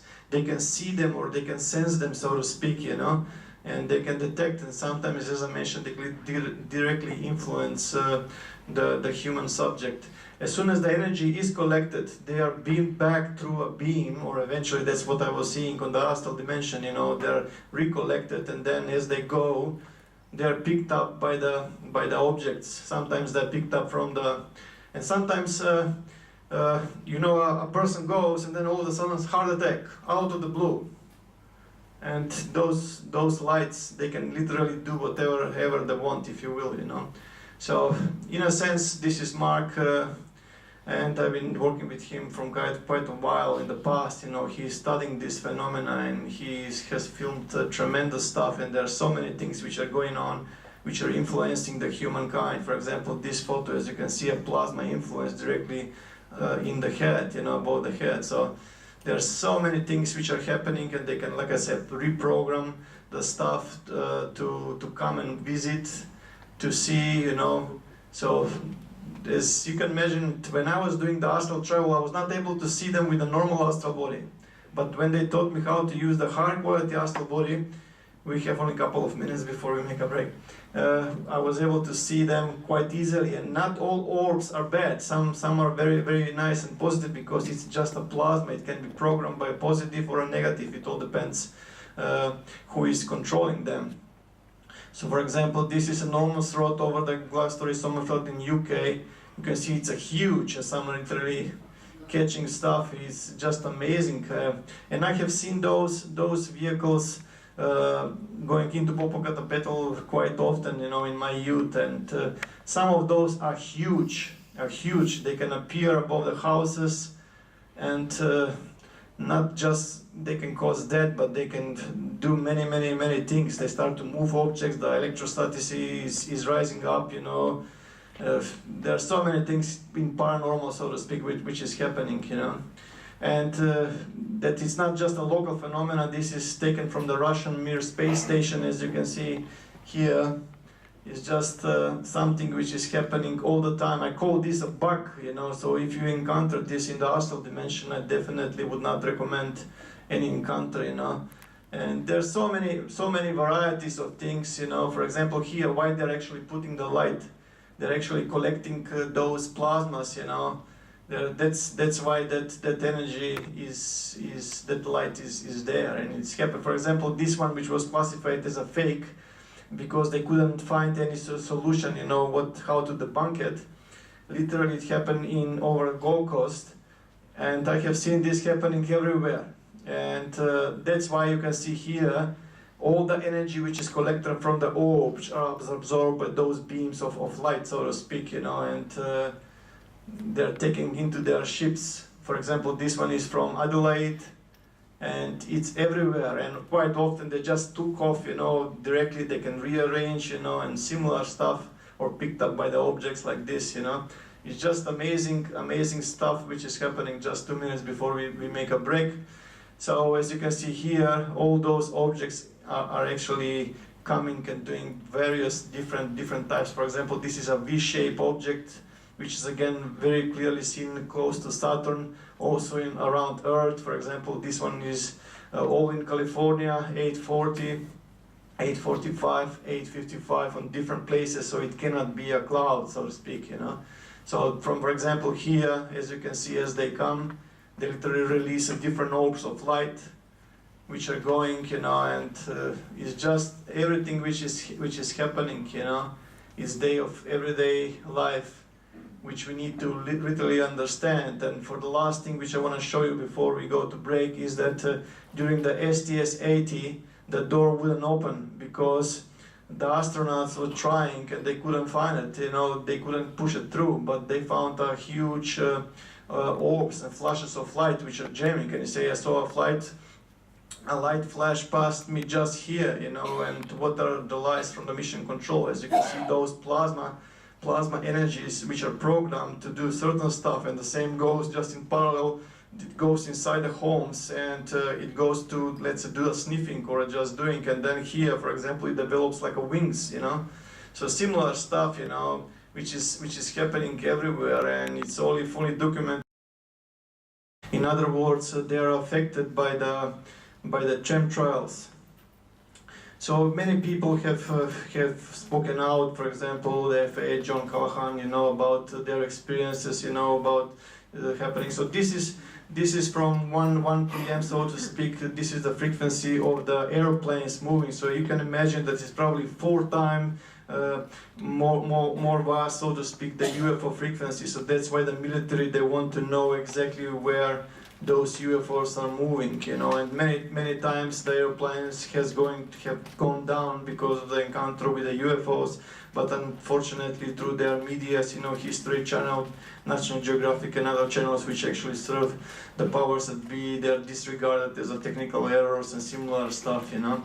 So in many cases they have been observed around the airplanes, and as soon as if they're invisible or cloaked, so to speak, and the chemtrails are there, they can pick them up on their satellites, they can send helicopters, you know, and it's been going on for a long time. For example, the shadow government had done a tremendous effort to erase this from the human memory, which is actually Washington DC on July 12 to 1952, where many objects were literally flying above the White House, you know, and there are millions of people, they have witnessed this, you know, and now they're telling us that there are no aliens or similar stuff, which is just and for example, this is signed by John F. Kennedy. As you can see, they're all into the loop, you know, and the memorandums from FBI, which is showing it through the media, so to speak, you know, because you can fake a video about UFO if you change to some format, but when you give it a raw file, it's not happening, because the raw file in the camera is showing exactly what the camera has recorded. But unfortunately, because the media is following the orders from the owner, so to speak, they always ridicule, you know, the subject, you know. And as I mentioned, as soon as the there are some occasions where the UFOs have been destroying the chemtrails because it's disrupting their movement. For example, here, as you can see, they're literally destroying the chemtrail, you know, and they're literally spraying every day almost, you know, around the world, you know. And this is not to poison us, which to some degree it is harmful for our health, but it's for the military or the shadow government, if you will, to give the exact paths, you know, as much as it can, you know, of the UFO activity and the path or the movement of the UFOs through the sky. And there are so many different things going on with the crop circle around the world. There are so many different, around 40% or more about of the entire crop circles are made by humans, you know, but there are certain percentage of the crop circles which has absolutely very, very unique properties, so to speak, you know, as we will see. And the military is definitely interested into the crop circles because it was measured that the energy which is emanating from the genuine crop circle stays around 6 weeks. It literally creates a ripples into the astral medium and it destroys the holographic software that I was talking about by the dark ones, and I will show you quickly. In many cases, you know, things have happened, as you can see, as those that energy pulsates for 6 weeks. The orbs are there to collect it, and I will show you some other examples. And in some cases, they were literally part of the flies. The entire crop circle, the entire crop was heated to a very high degree, and then part of the fly was literally fused to the plant as soon as the plant actually cooled down. So very, very similar stuff. So this is another paranormal stuff about the black mist which appeared in the crop circle. People actually, they are actually there, but they don't know what is happening. In reality, what is happening is that as soon as the positive ones deliver a crop circle which can serve for various of purposes. One purpose is to create like acupuncture points into the field of the planet, and it can literally distort the hologram on the astral layer. The other is to literally communicate with the human consciousness to cause awakening and union and other things that I will, shortly explain. But those black mists are given to choke the energy, to literally destroy, because it's disrupting the astral layer. For example, here you can see again the same dark objects that I was describing before, flying above the crop circles, the same ones that we were seeing on Moon. And they are showing us where actually they live, you know. And when those first appeared, the CEO of the dish, you know, came out and with a statement that they have absolutely no idea. There are security cameras that didn't pick up any jokers, no human activity at all, you know, we were created. But then the media kicked in and then everything was disregarded. But definitely showing it's a message to us, and they are showing us where they are. They have a triple DNA and they live on the Earth, Mars, and 3 moons of Jupiter. So which means, as you can see here in the message that we were sent in 1970, I believe it was 1974, 79, to space, you know, by Carl Sagan, where we're showing us, you know, the DNA, our chemical structure, you know, the height, the number of population, you know, and the third square is lifted up, which is showing the planet Earth, you know, the place that we are living. They have depicted that they have actually lived also on Earth, underground, and under ocean, on Mars, and 4 dots instead of Jupiter. Why 4 dots? Because Jupiter is huge, it's massive, its gravity can actually crush bones, but 4 moons of Jupiter has a suitable gravity that can support or sustain biological existence. So if all those crop circles are just made by ropes and sticks, you know, by jokers, how come the military is so interested into some of the crop circles? For example, in this case, there were a couple of people that were going, you know, as a tourist, you know, just to see the crop circle, and the military helicopter started to chase them and harass them away, you know. And if all this is happening, why wasting the fuel, you know? This is from July 27, 2012. And at the end, by force, they had to actually abandon the area to go back. But luckily, one of the people took a couple of snapshots from a distance, which means as soon as the people moved away from the area, the military helicopter started to spray something directly into the crop formation. So that's a really, really big red flag. What is happening? Why the military is spraying something directly into the crop formation if it's all just made by ropes and sticks, so to speak. So they are using either a microwave weapons or scalar weapons or some chemicals, so to speak, to choke the energy, because on the measurements on the satellites is giving those genuine crop circles are literally like a bombs of energy, you know, they're doing something. Excuse me. So they're also depicted that who we should be aware of, because those creatures, as you can see, are very, very deceptive. And they said, beware of the bearers of the false gifts and their broken promises. Much pain, but still time. Believe there is a good out there. We oppose deception, conduit closing. That's where I'm at, so to speak, you know. That's why I'm actually putting the effort. And this is very resembling to the sighting on in Turkey, if you remember, from 2007 and 2009. 2008 also, which is again showing the same being, you know. This is very, very interesting because it's a very good piece of evidence. This is from May 17, 2009, and all the sightings are actually very relevant to what we were just discussing now. That's from instable region from space. This is where it actually took place. As you can see, this is from 2008. The lights in the sky. This is from 2007. Amazing stuff. Very, very nicely, and the beings, you know, when they are actually zoomed, you can see the same stuff. The videotape, this is the guy who actually took the video recordings for the 3 years, and it was presented to the Turkey academic staff, so to speak, for testing, and they couldn't find any tampering, you know. It's definitely 100% genuine. So those are different other types of beings which are also negative and aggressive, you know. It should be avoided, and pretty much, you know, they have stayed for many thousands of years, you know. Some of those, as I mentioned, they are meat eaters, you know. Part of the bodies, you know, are completely chopped off with a laser precision. They're not just cut like a knife, like we are cutting, but literally on the cellular level, you know, as the laser went through, you know. And this is one of the testimony of the policeman who was taking this into investigation, you know. It's just the lights are actually morphing just before those animals, and it was not just an isolated case, it was everywhere. And as I mentioned, as you can see, the precise cut, you know, is completely on the tissue, and in this case the entire eye is missing, you know. It's not something which can be done by a predator wolf or similar animals, you know. And sometimes they are literally dropped, you know, from the high altitude, you know, and they are found, you know, completely mutilated. The sexual organs are cut, you know, or the tongue is cut, and similar things, you know.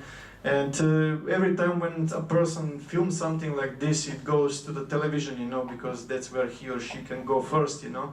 And they always make a fun of it, you know. They ridicule the entire subject, which is making the entire disclosure a bit even more difficult. As you can see here is a plasma shield, which is again turned on, so to speak, you know, which enables them, let's say, to levitate things and similar stuff, you know. And it's just something which we need to also be aware, you know. This is from November 30, 2012. Again, we can see, and this is from John Rock, California sightings in 1954. So it's happening. People have been taken, that's for sure, you know, and it's not about genetics, it's not just about crossbreeding, it's about more subtle stuff, you know. It's about life force, as I mentioned, which I fully explained, you know, and the objects which are taken, which are put inside, you know, is just something which we have to research. This is the man who dedicated his life. Unfortunately, we lost him, and in my personal opinion, one of the best players in regarding to this area, Dr. Roger Lear, you know. He was definitely into removing the objects which have been radiating, you know, from people, and in most of the cases the objects were emitting about 14 megahertz frequency, so to speak, you know. Just give me a sec. Amazing stuff.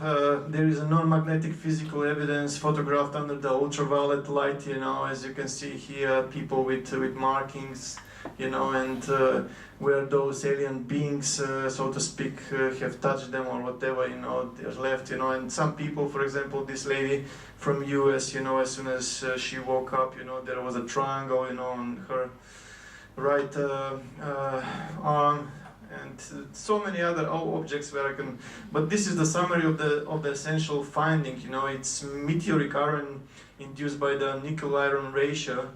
Minor elements found in sample are rare on Earth and never found in the human body, such as ruthenium, iridium, palladium, and so on and so forth. You know, and as you can see here, the object tissue capsule just after removal of the 10 times magnification left, you know, here and 20 times right. As you can see, what is happening here is that as the object is put inside, you know, this shell provides like a nerve stimulation, which means that the body doesn't recognize as a foreign object. The object doesn't create an infection or similar stuff, you know. The ones which are put in the arms, in the legs, are easy to detect and easy to remove, but unfortunately the ones which are placed inside, let's say, the center of the cerebral lobes, you know, are almost impossible to remove, you know. There are different ways that you can actually try to jam the signal or similar stuff, you know, but most of the stuff that they are after is the plasma energy. That's why all those orbs are, as soon as you will see. Those are the positive ones, and this lady, Megan Hazelwood, I met her, you know, on my talk in Sydney, I believe, 2013, and she took a very interesting video, you know, which is showing, you know, the crafts which are releasing those orbs of light, you know. Amazing stuff, you know. This is the photo of the reptilian-like creature taken from the cell phone by Giovanna Poda. She is a genuine contactee from Italy, you know. There are so many things which is going on with her, like a hybridization and similar stuff. You know, and there was a fetus that was extracted from her, you know. So you can see the same type of craft that she took with her mobile phone, with this flying craft, which was taken from July 17, 1956 in South Africa. So those are the bad news. If you see this vehicle or whatever, I would really suggest just dislocate yourself as much as fast as you can, so to speak. They're bad news, you know.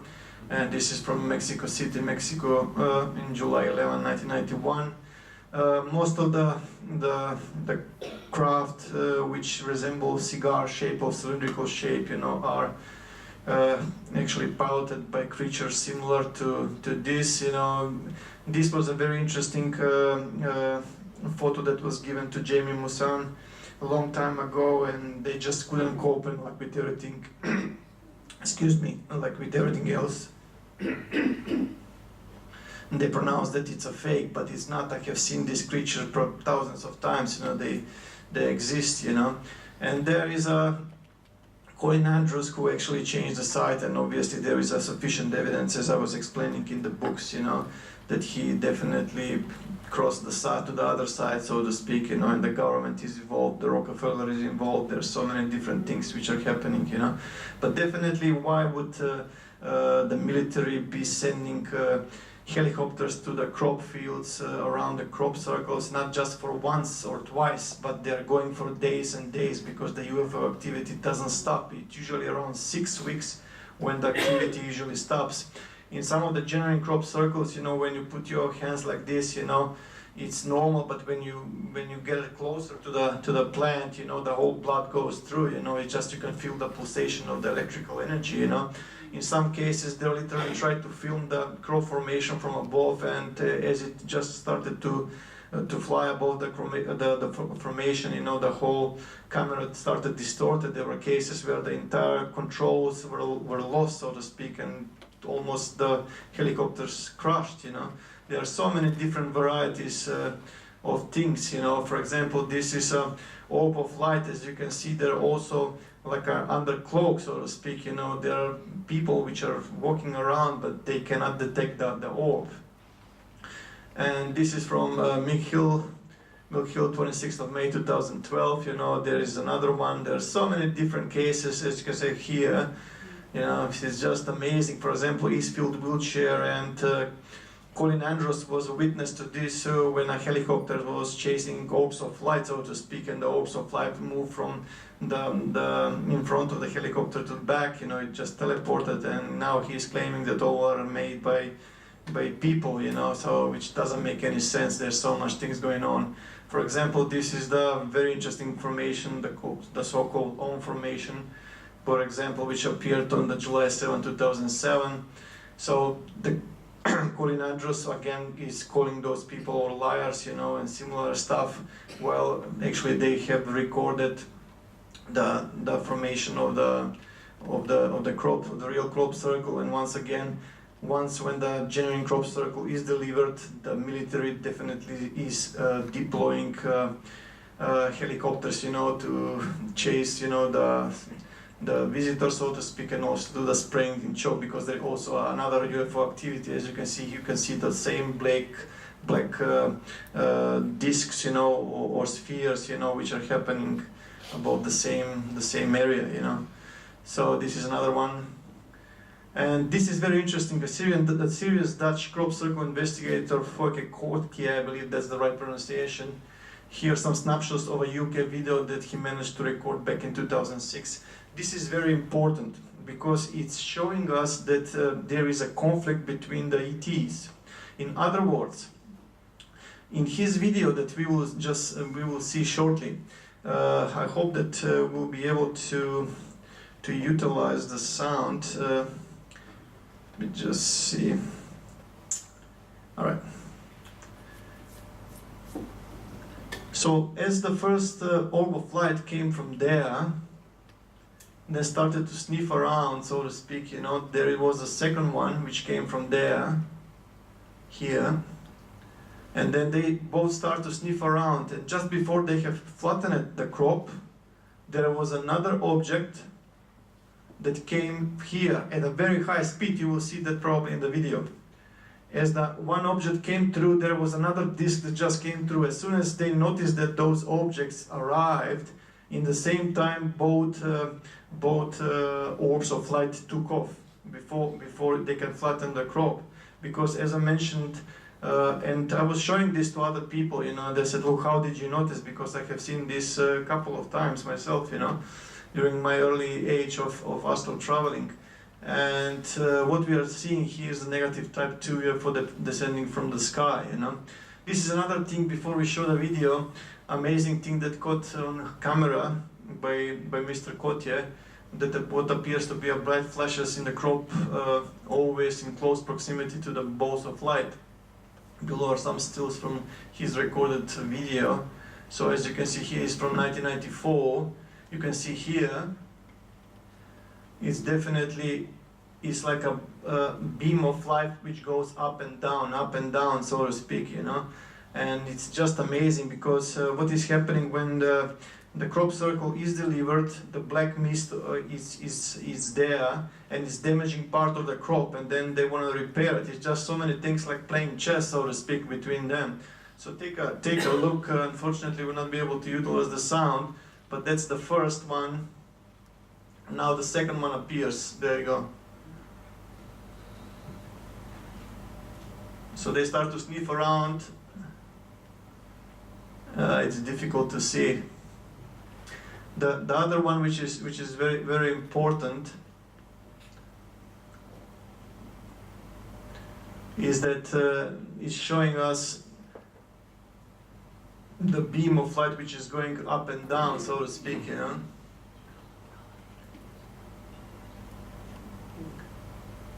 Which is repairing, and he is saying that he has no clue what he's seeing, you know, and why the UFOs are literally interested into the two-way moving lights and similar stuff, you know. And there is a strange beam of lights which have appeared, and once again there are many appearance of many black discs, you know, around, you know. And some people feel the connection, you know. That's the main one. I have spoken with so many people around the world, you know, in the past, let's say 10-15 years, regarding to this connection, and they said, look, once when you go into the genuine crop circle, you can feel, you know, the electricity going up, you know. It's just amazing stuff. But some people literally can download the data, and this is why another interesting, important thing that I want to share with the genuine ones and the positive ones, the formation is directed directly into the white horses, you know. While the other ones is a bit further down, left or right or whatever, which I will show you, and they're showing us something which is connected with a flower of life, you know, which one sphere, and then seed of life, then egg of life, and then flower of life with 19 spheres. And as I mentioned, when the genuine crop circle is delivered, the energy is so powerful that the human consciousness literally can tune into that. As I mentioned, it's just amazing, you know, amazing stuff, you know. So you guys hope you can see this, you know. So this is from West Canada in Wiltshire, UK 21st, 2009. All of light photographed by flying towards the direction of the Milk Hill. And again, as I mentioned, they are saying many things. This one is again proclaimed that it's a hoax made by the Italian, you know, crop circle, you know, team, like a similar like a Team Satan, and similar stuff in UK, you know. But again, the message is very clear. It's very same, and the ASCII code is saying everything, because when 7 spheres come together, they generate 6 petals, you know, 7 spheres, 6 in the center, 1 in the center and 6 around. They will generate basic apices, but also 6 basic apices, but also 6 petals, you know, those, and that's where the energy comes from, you know. That's something which they are saying and what the books are explaining. So when the ASCII code, when those numbers are calculated, it says clearly that it's EMC square, you know, so the energy comes from the central sphere of the flower of life structure. And again, the same objects were shown on a couple of occasions, you know, after the crop circle was delivered. This is another one from Germany, delivered very close to a dish, and on the dish it says EMC, you know, again it's the same message pretty much, you know, the same logic, and it's showing us that we need to do something. It's not just the beautiful drawings, you know, the secret geometry and similar stuff. They're telling us that there is certain things that we can apply, you know. In other words, they're actually referring that our auric field can be reshaped in a certain way, you know, and then extended, and the chi energy can be actually flown until we reach a fully functional auric or plasma field where we can connect with the source consciousness, you know, and that leads to different things which I will explain shortly. As I mentioned, when 7 spheres come together in this particular way, they generate 6 vesica pisces and 6 petals in the center, you know, but the star tetrahedron is a crucial, because there are 2 tetrahedrons. Why tetrahedron at all? Because one tetrahedron is an isolator of charge. There is like a plus and minus, like in electricity. In order for the field to be activated, they have to be 2, so to speak, you know, and the vector equilibrium is crucial in that field, as explained in my books, The Awakening. So it's just amazing stuff. That's the field which they are referring, and it's just amazing stuff. I tried myself, you know, a couple of years back. It's just something that is just magnificent, you know. Just give me a sec. And they were literally the pushing us towards the conclusion that we realize that this is the case, you know. So this is, for example, this is the 2D representation of 3D vector equilibrium. This is a very, very high advanced science, so to speak, you know. If those jokers are, you know, just having nothing better to do, why is this? For example, in this case, this is the tetrahedron, you know, inside the sphere, and it's delivered very close to the windmill. Why windmill? Because windmill rotates, it spins, you know, and very close to this pathway there was another formation which is a key. So the key is to spin the tetrahedron, you know, and similar clue, so to speak. For example, here again another one delivered very close to the windmill, again showing us the rotation. Again, you can see the star tetrahedron in the middle, you know, and there are so many different stuff. And as I mentioned, you know, the energy which emanates from the genuine crop circle phenomena lasts for a couple of weeks. It's just amazing stuff, and this is where the magic begins, you know. And there, I have decoded in the books more than 250 diagrams, from simple information to cosmic information to literally information which is giving us how to create this flower of life auric shield. So for example, here you can see this is the torus, this is the star tetrahedron. As you can see here, there are 2 vortices, you know. It's all fully explained in the books, you know, and they're saying that there is a way that we can literally stop the Saturn hologram, or the dark one, so to say. So here is another example from 2000. as we can see, and the locals were literally reporting that the helicopters are chasing the pulse of light all the time. And this is from another one from Windmill,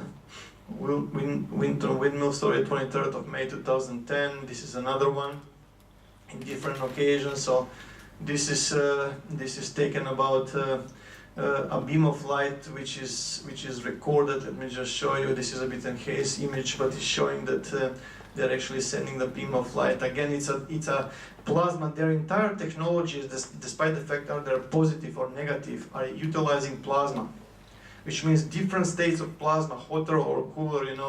As we are using, drones and computers and machines and robots and similar stuff, they're utilizing plasma. It's just.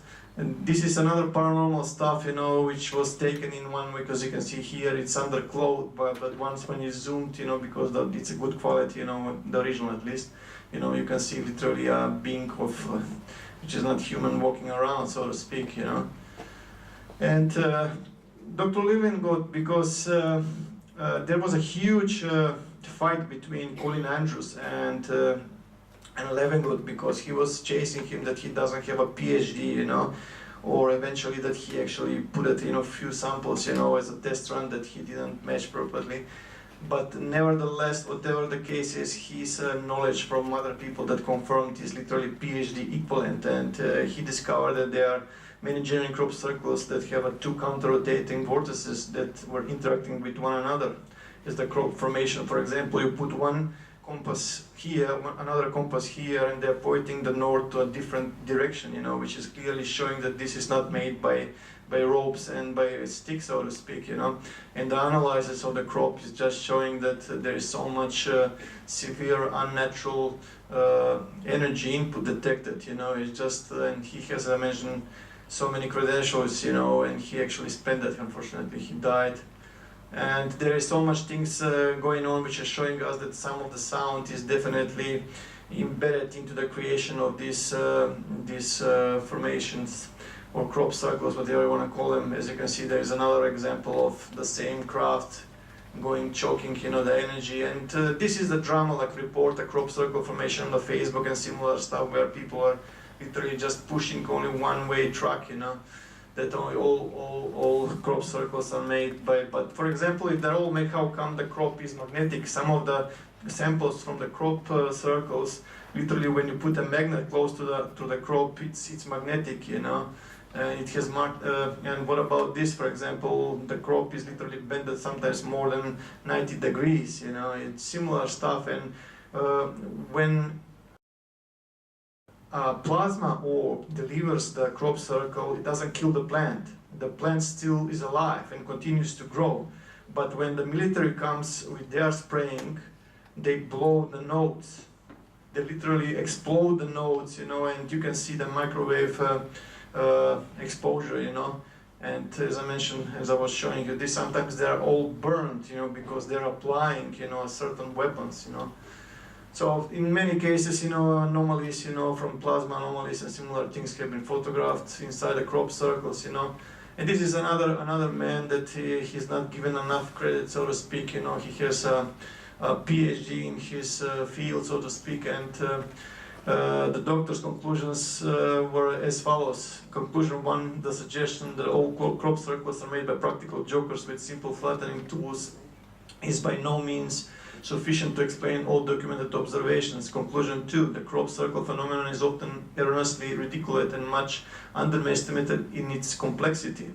Conclusion 3, the true nature of the crop circle phenomenon is unknown to the general public. Conclusion 4, those who are unqualified to judge should refrain from comment. Probably he is mostly referring to Andrew Purka, who is taxi driver by his profession, and Colin Andrews, who is electrical engineer. But nevertheless, conclusion 5, small radiation sources, sorry about that, but it's losing, small radiation sources with electromagnetic character bolts of light are directly involved into the creation of the crop circles. The origin of the exact character remains yet unknown. Conclusion 6, something very strange is going on. And as I mentioned, in many cases, the military helicopters are chasing the so-called balls of light. This is another interesting moment that I want to actually address, is that certain crop circles are directed directly into the white horses in UK and certain are not. For example, this one, as you can see, it's not targeting the horse, but it's targeting near the horse. Because the white horses, as far as we were able to understand, they are interconnected and there is a high grid of energy, or the ley lines, so to speak, which are interconnected on those grounds. When a genuine crop circle is delivered, it uses that ground, to accumulate even more energy. That's how it radiates, But in order to block like the acupuncture points, they're actually creating something which is very dark. For example, here, as you can see, it's pointing. There we go. It's pointing very close to the white horse. When it's the positive one, as you can see here, the chakras, it goes directly into the white horse, that difference, And sometimes they use the software, very, very similar, like we are actually writing a code, coding in the computer world, so to speak. They can actually write codes, there to manipulate the energy, very similar way like we are just starting to realize through the cymatics, and similar stuff when certain sound frequencies can actually manipulate the sand or the salt or the sugar or whatever, to create certain geometrical patterns, but it doesn't stop there. So for example, here it's again targeting nearby, but take a look at this photo. When you zoom in, because the photograph is good, you can see beings which are actually there, This being is carrying something here with it, and on the other side you can see a certain, how should I put it, a small device, a levitating device that is in the same growth formation. There's so many different varieties. So slowly I will start to move because we're running out of time. We have only 20 minutes, so to speak, so I'll start to push. So mostly in 2008, I engaged into the active contact with the crop circle maker, so to speak. Together with my wife, we were recording those orbs of light or plasmoids, if you will, on a regular basis with our infrared camera. They're literally playing around. They were showing me, teaching me, so to speak, what certain geometrical designs means, how it is. So for example, this is me meditating, and just before actually I was attempting to depart my physical body, there was a huge orb that just came from the Sri Yantra, on the wall. In other words, through the fifth system, as explained in the books, unfortunately the time is putting a pressure, but there are 5 systems which are utilized in my teachings. The first system is just a normal one. When you close your eyes, it's dark, it's shallow, it doesn't happen, no visions are occurring. The second system is due to certain dynamic of breathing, concentration, blocking the thinking inwards and similar things. After 4 or 5 minutes of intensive concentration of emptiness, the brain starts to send a signal to the pineal gland to start to produce DMT biochemical compound. As soon as the DMT biochemical compound appears, instead of darkness, it becomes fogginess, and then the visions start to come, which is the first momentum of the so-called remote viewing. But that doesn't stop there. There is a progressive remote viewing when those random pictures that are coming, or visions, if you will, on your consciousness, on the mental screen, that you can control or manipulate them or alter them, so to speak, So in order, if you can actually pull one visual closer to you or push your consciousness towards the image, it can produce a contact to the consciousness with a visual. As soon as that happens, there is a buzzing sound that kicks in the ears, which means Kundalini energy just kicked in.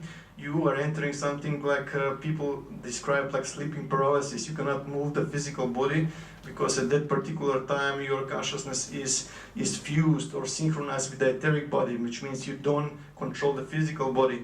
If you push a bit further, you can create a so-called astral penetration or astral projection. Your consciousness can project on that particular place where the vision is. Something what military is doing, very, very similar to this.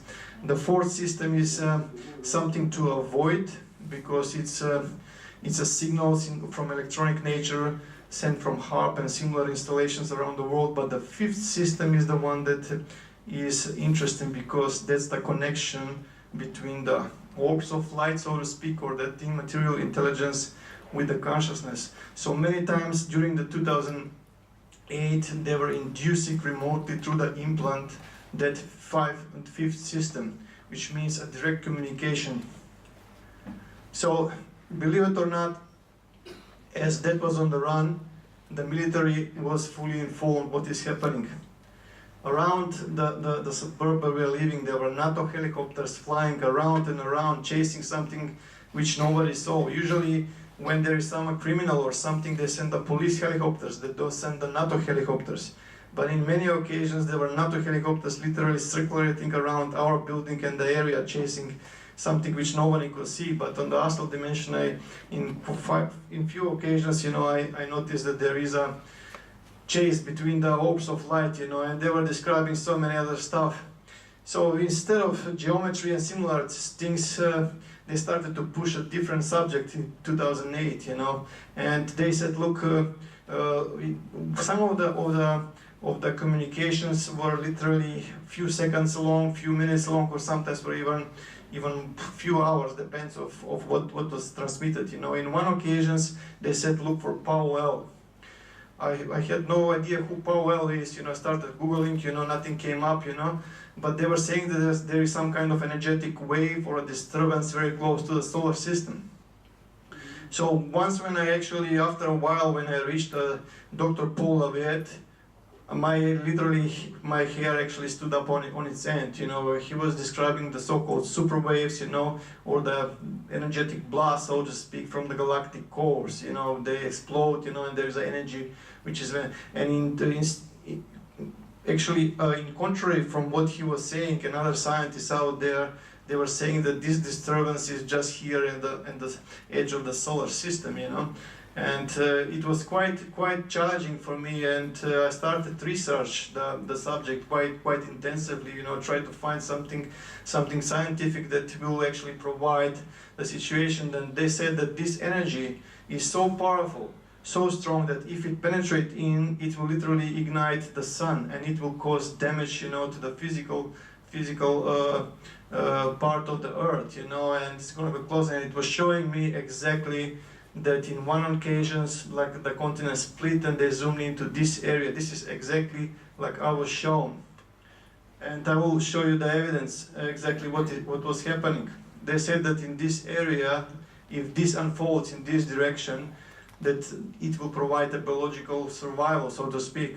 So how was I supposed to convince my wife, to sell the entire business, to sell the apartment, everything, it was just literally mission impossible.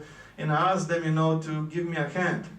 And when I was communicating, it was around 12 o'clock in the noon, and I don't know, around evening time, there was a huge red orb that came out, and my wife actually, we were actually drinking coffee at the balcony at the time, and she said, look, there is a UFO there, and the red light just came through, and then it was closed, we were able to observe it, and then just shut directly up, And that was the first, said, look, okay, we are going, just in case. The visa process took a while. It was a really, really painful one, but actually everything was granted. We wanted to take off, and interestingly, it took 3 times for the airplane to take off from the airport.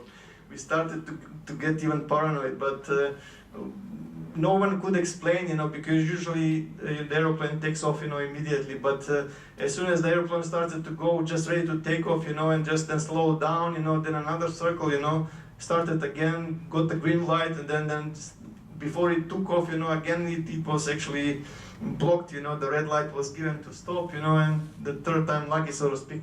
In other words, there were objects probably which were out there. So the communication continued further and further. During our Melbourne in 2010, so to speak, there were so many things which were happening. The positive civilization that tried to contact me from the 5th system a couple of times.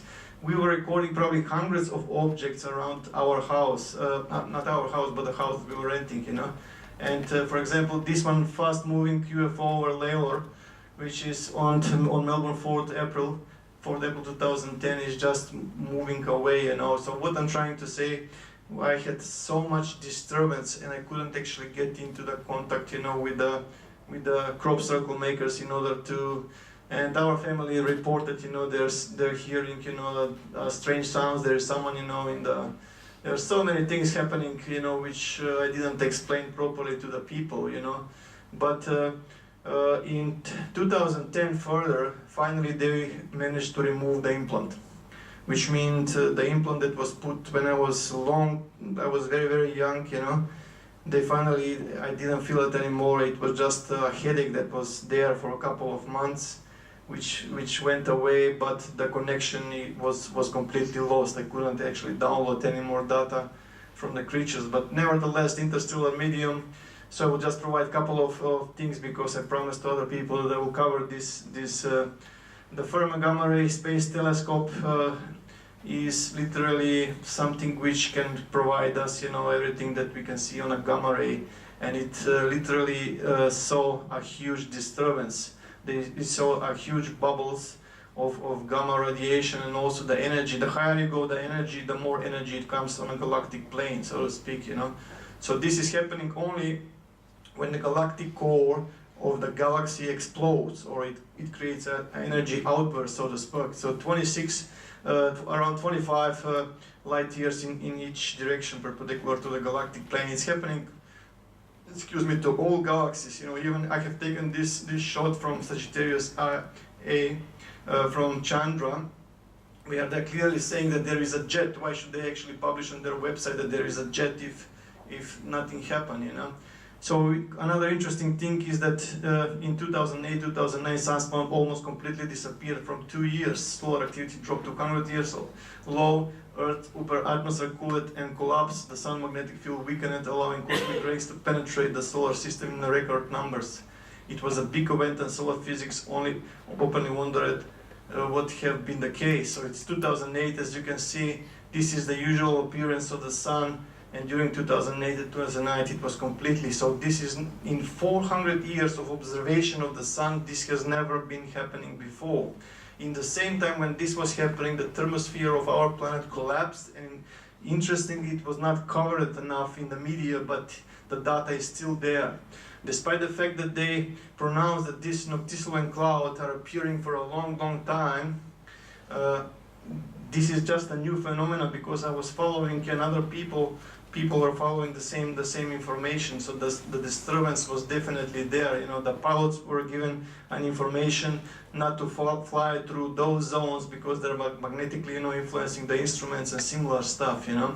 So back in 2008, the only thing was to look for something on the outside of the solar system, some kind of disturbance, so to speak. What was something detected? The big affirmative actually came from the low-cost interstellar boundary explorer, or IBEX, which was launched on October 19, 2008.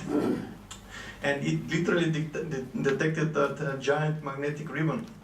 And this is something which shouldn't be there. They just couldn't explain, why is this giant ribbon of magnetics at the edge of the solar system there at all, And then even the science website started to explain that, is the sun going to enter soon a 1 million degree galactic cloud of interstellar gas of approaching the sun to the boundary between the local cloud, interstellar gas, and another cloud of a very hot gas called the local bubble. So in other words, the IBEX was detecting INAs, energetic neutral atoms, which are bounced from the interaction between those. As you can see, that wave, that disturbance, what the ETs are explaining to me, is all around us. This is the solar system here. It's just, there is no way that it can miss us, So for example, this is the 1 million degrees, and it's all there in my other presentations. But what I'm trying to say, as here is the disturbance where the ET are suggesting, but this is the quite interesting part, which I will come to this shortly. So, and in, let's say, from May 2012, reported on something very unusual between the lines, that somehow we lost the bow shock in our heliosphere. Guff, poof, just like never existed. You just have a 2 weather station and you miss a storm in the middle. They didn't miss the storm. It wasn't there before. It just appeared. Previously, Voyager 1, Voyager 2 didn't detect it, Cassini didn't detect it. When IBES detected, Cassini detected, Voyager detected, and Voyager 2 detected also, which means everything that has a capable equipment literally was able to scan it, to see it, it was there. So those bubbles of magnetism are just between the border, if you will, of the heliosphere and that disturbance, and one is around 100 million miles, and this is the bubble. So what is happening is just quite remarkable in front of our eyes. You see the old view that we were seeing, and now the new view, as you can see here, the disturbance, but this is artificially created, and I will soon explain. So, and most of those black spheres, so to speak, have something to do with it. So we're just running out of time. This is the 3 times they have referred to the date. This is from July 15, 2008. Our reminder. As you can see, the entire solar system is given, plus the Earth and the Moon. When you actually project this to the simulator, it's giving you with only one difference, that the Pluto is a bit deviated because of the gravity of something else. So, for example, here it's giving the 23rd of December reference from above, as you can see here. And this one in Italy is giving from below. You can see the same inner planets. And even more interesting, it disappeared on 29th of March 2011, and images are taken on 5 AM from a balcony in Scarborough Hill in summer Christchurch in New Zealand. As you can see, a light display, a crop circle in the sky, so to speak. When I actually applied the stars on the recording, literally my head went up, It was a perfect match, as you can see, on the crop circle, and it was detected by NASA, and the UFOs were there, so definitely it was showing a morphing, or something expanding, so to speak, and it's showing us exactly what they wanted to know. You see, the farmer tried to destroy the crop formation because many people started to walk in, but before he destroyed, it was delivered the data. So you can see here the expansion. They were saying that once this energy penetrates through, it will literally have the energy to ignite the sun, into the next phase of the so-called red giant. And there are so many different indications, so to speak. For example, this is from August 2007. For example, here you see this is the 6 conjunctions to go in the Maya or Olmec, counting system, and this is 10 conjunctions to go. This one, so when you apply, when this appeared, and when that appeared, and so on and so forth, you can see that they are actually counting till 2012. So they are closure of the cycle, and the Mayan calendar off by 2, and in some occasions they were found like a dragonfly, and the phoenix, So dragonfly symbolizes rebirth and renewal after a great hardship or loss. But they're saying about the sun, and for example here we are the Professor Kurt Schulman actually translated, the son of the creator comes, and here you can see the same in the crop circle, and with the 2 pillars and the energy coming through, There's so much symbolism and about the source consciousness, if you will, Yeah, we're going 5 minutes. And anyway, what I'm trying to say, without the proper communication, the information that I had was sufficient, and since we moved back from Macedonia to Australia, the only reason why we moved at the beginning is to be at this area just in case the event does unfold. So we'd end up in Kupi, which is in the central Queensland, and it's a magnificent place, it's just a mesmerizing, area. But afterwards, around 13, where was supposed to be some changes, nothing occurred, and I know that it's not gonna happen, And then afterwards, just before we went, there was a huge orb of light, and there was a connection, and it was clearly felt that they were mentioning that we didn't make it this time, unfortunately. And it was just devastating, because I never mentioned to anyone to follow me or whatever, I always sharing fair and square, so to speak. There were thousands of people from around the world. People are coming from Italy, from everywhere, but nevertheless, this is what's happening. So this is the final stage. What happened in 2012 why we didn't have the nexus or the superwave. Because the Type 3 civilization used their power to shield the solar system. What do you mean by shield? So this is, for example, unidentified object Sun, March 11, 2012. And this object is literally sucking a solar plasma. It's sucking the solar plasma, and as it sucks, literally delivers that solar plasma to the shield which exists. I will show you, just give me a sec. This is from 2012, a different object, which is, for example, this is the diameter of the Sun. They are huge, huge ones. As soon as they collect the solar plasma,